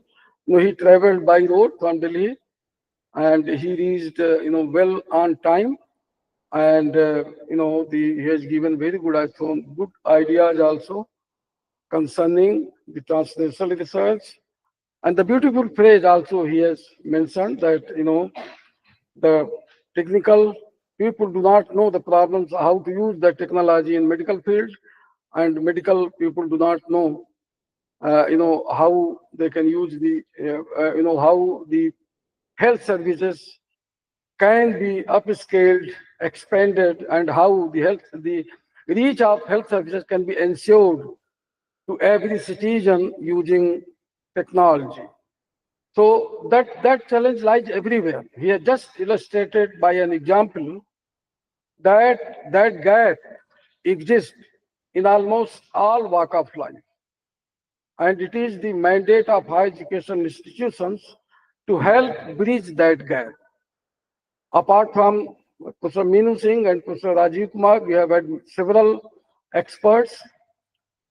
Of course, everybody could not come because we all know that November, December is very busy month in the Academia of India, and everywhere seminar, symposia, conference, and other academic agglomerations happen, especially in these 2 months.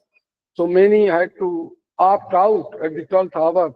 But the organizing committee, Professor Pathania, Dr. Sunil Singh, Dr. Sharma, and Professor Sanjeev Thakur, and all the members of the organizing committee, Mukesh Kumar, and everybody have worked.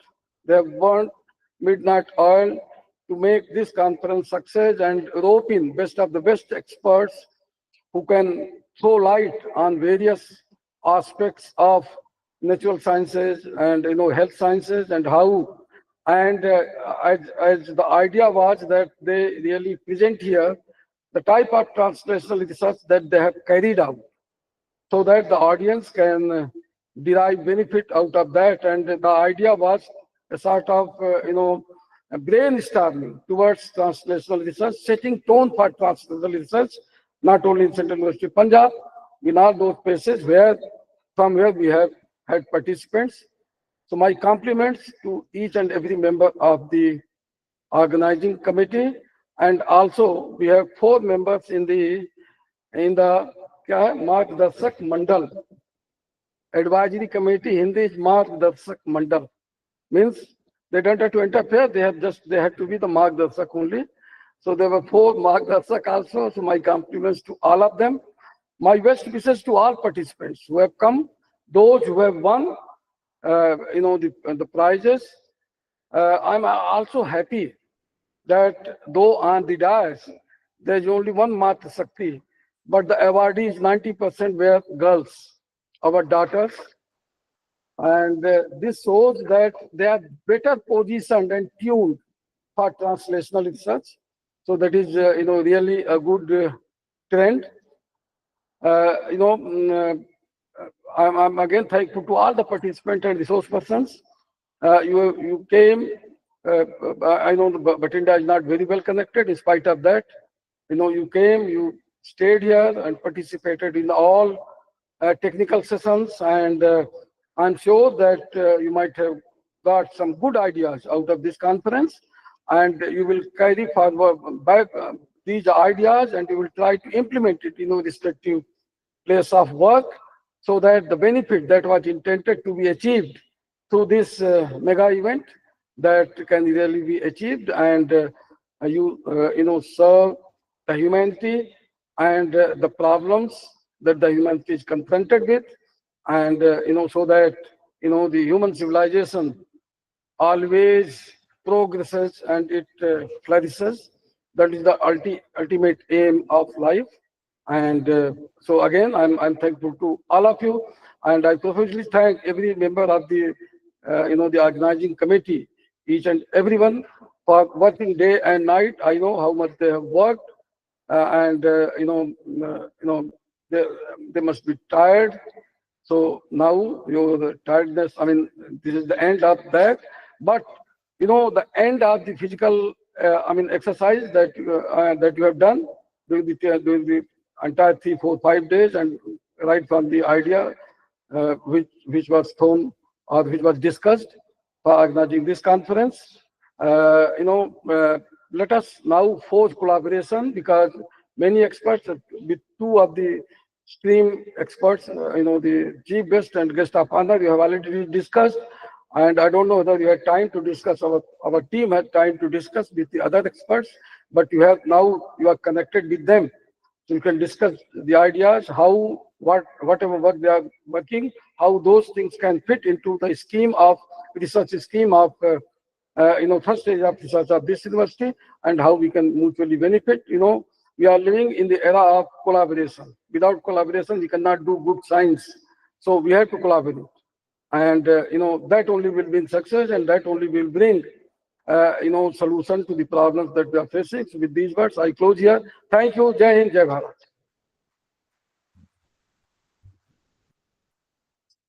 Thank you, sir. Thank you so much for your presidential remarks and for closing remarks. Sir, without your support, without your ideas, we would not have able to organize this conference. Thank you so much for all your support throughout this time. Now, may I request Dr. Achal Sharma to present vote of thanks.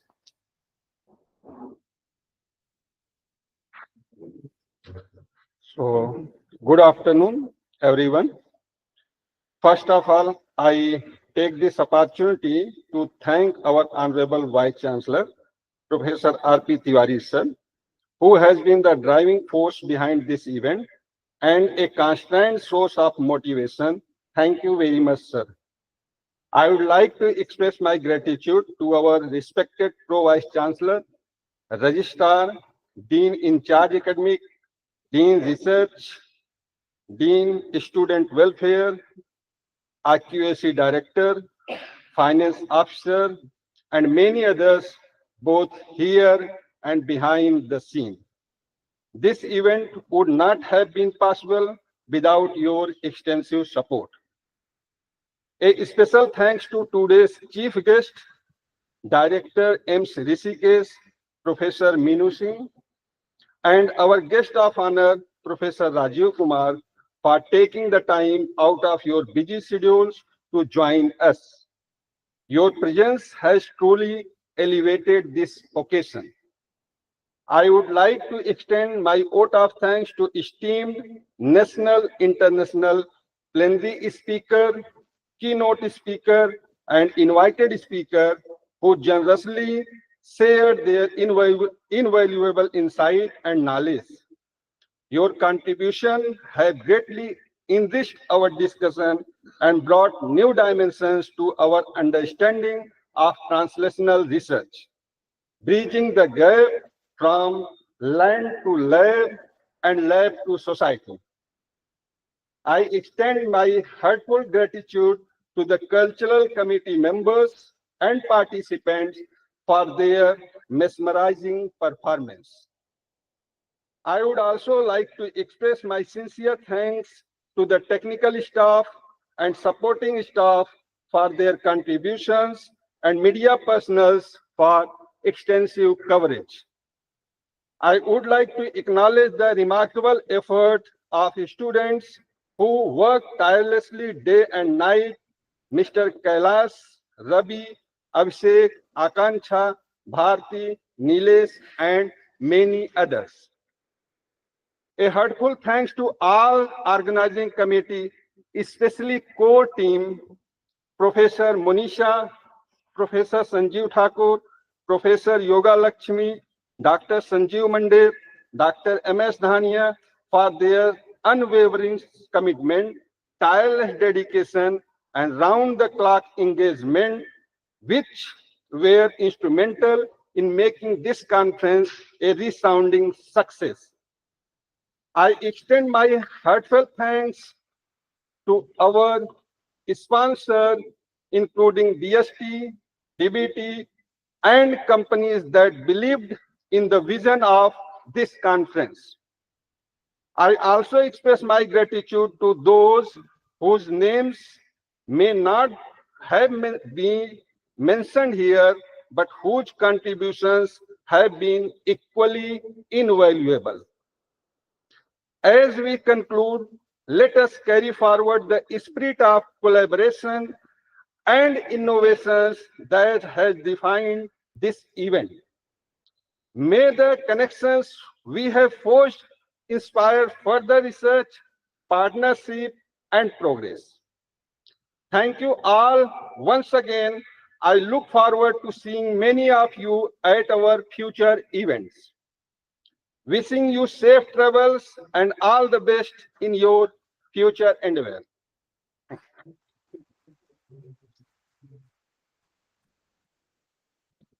Thank you, Dr. Sharma. So this is the end of TTNH 2024. We depart to meet again in TTNH 2025 again. So next year probably, sir. So that will be our sequel of TTNH 2025. May you have, like Dr. Sharma said, may you have a wonderful journey. And before that, there is a tea organized outside this venue. But to sum up this valedictory function, I request all of you to please rise for national anthem.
you.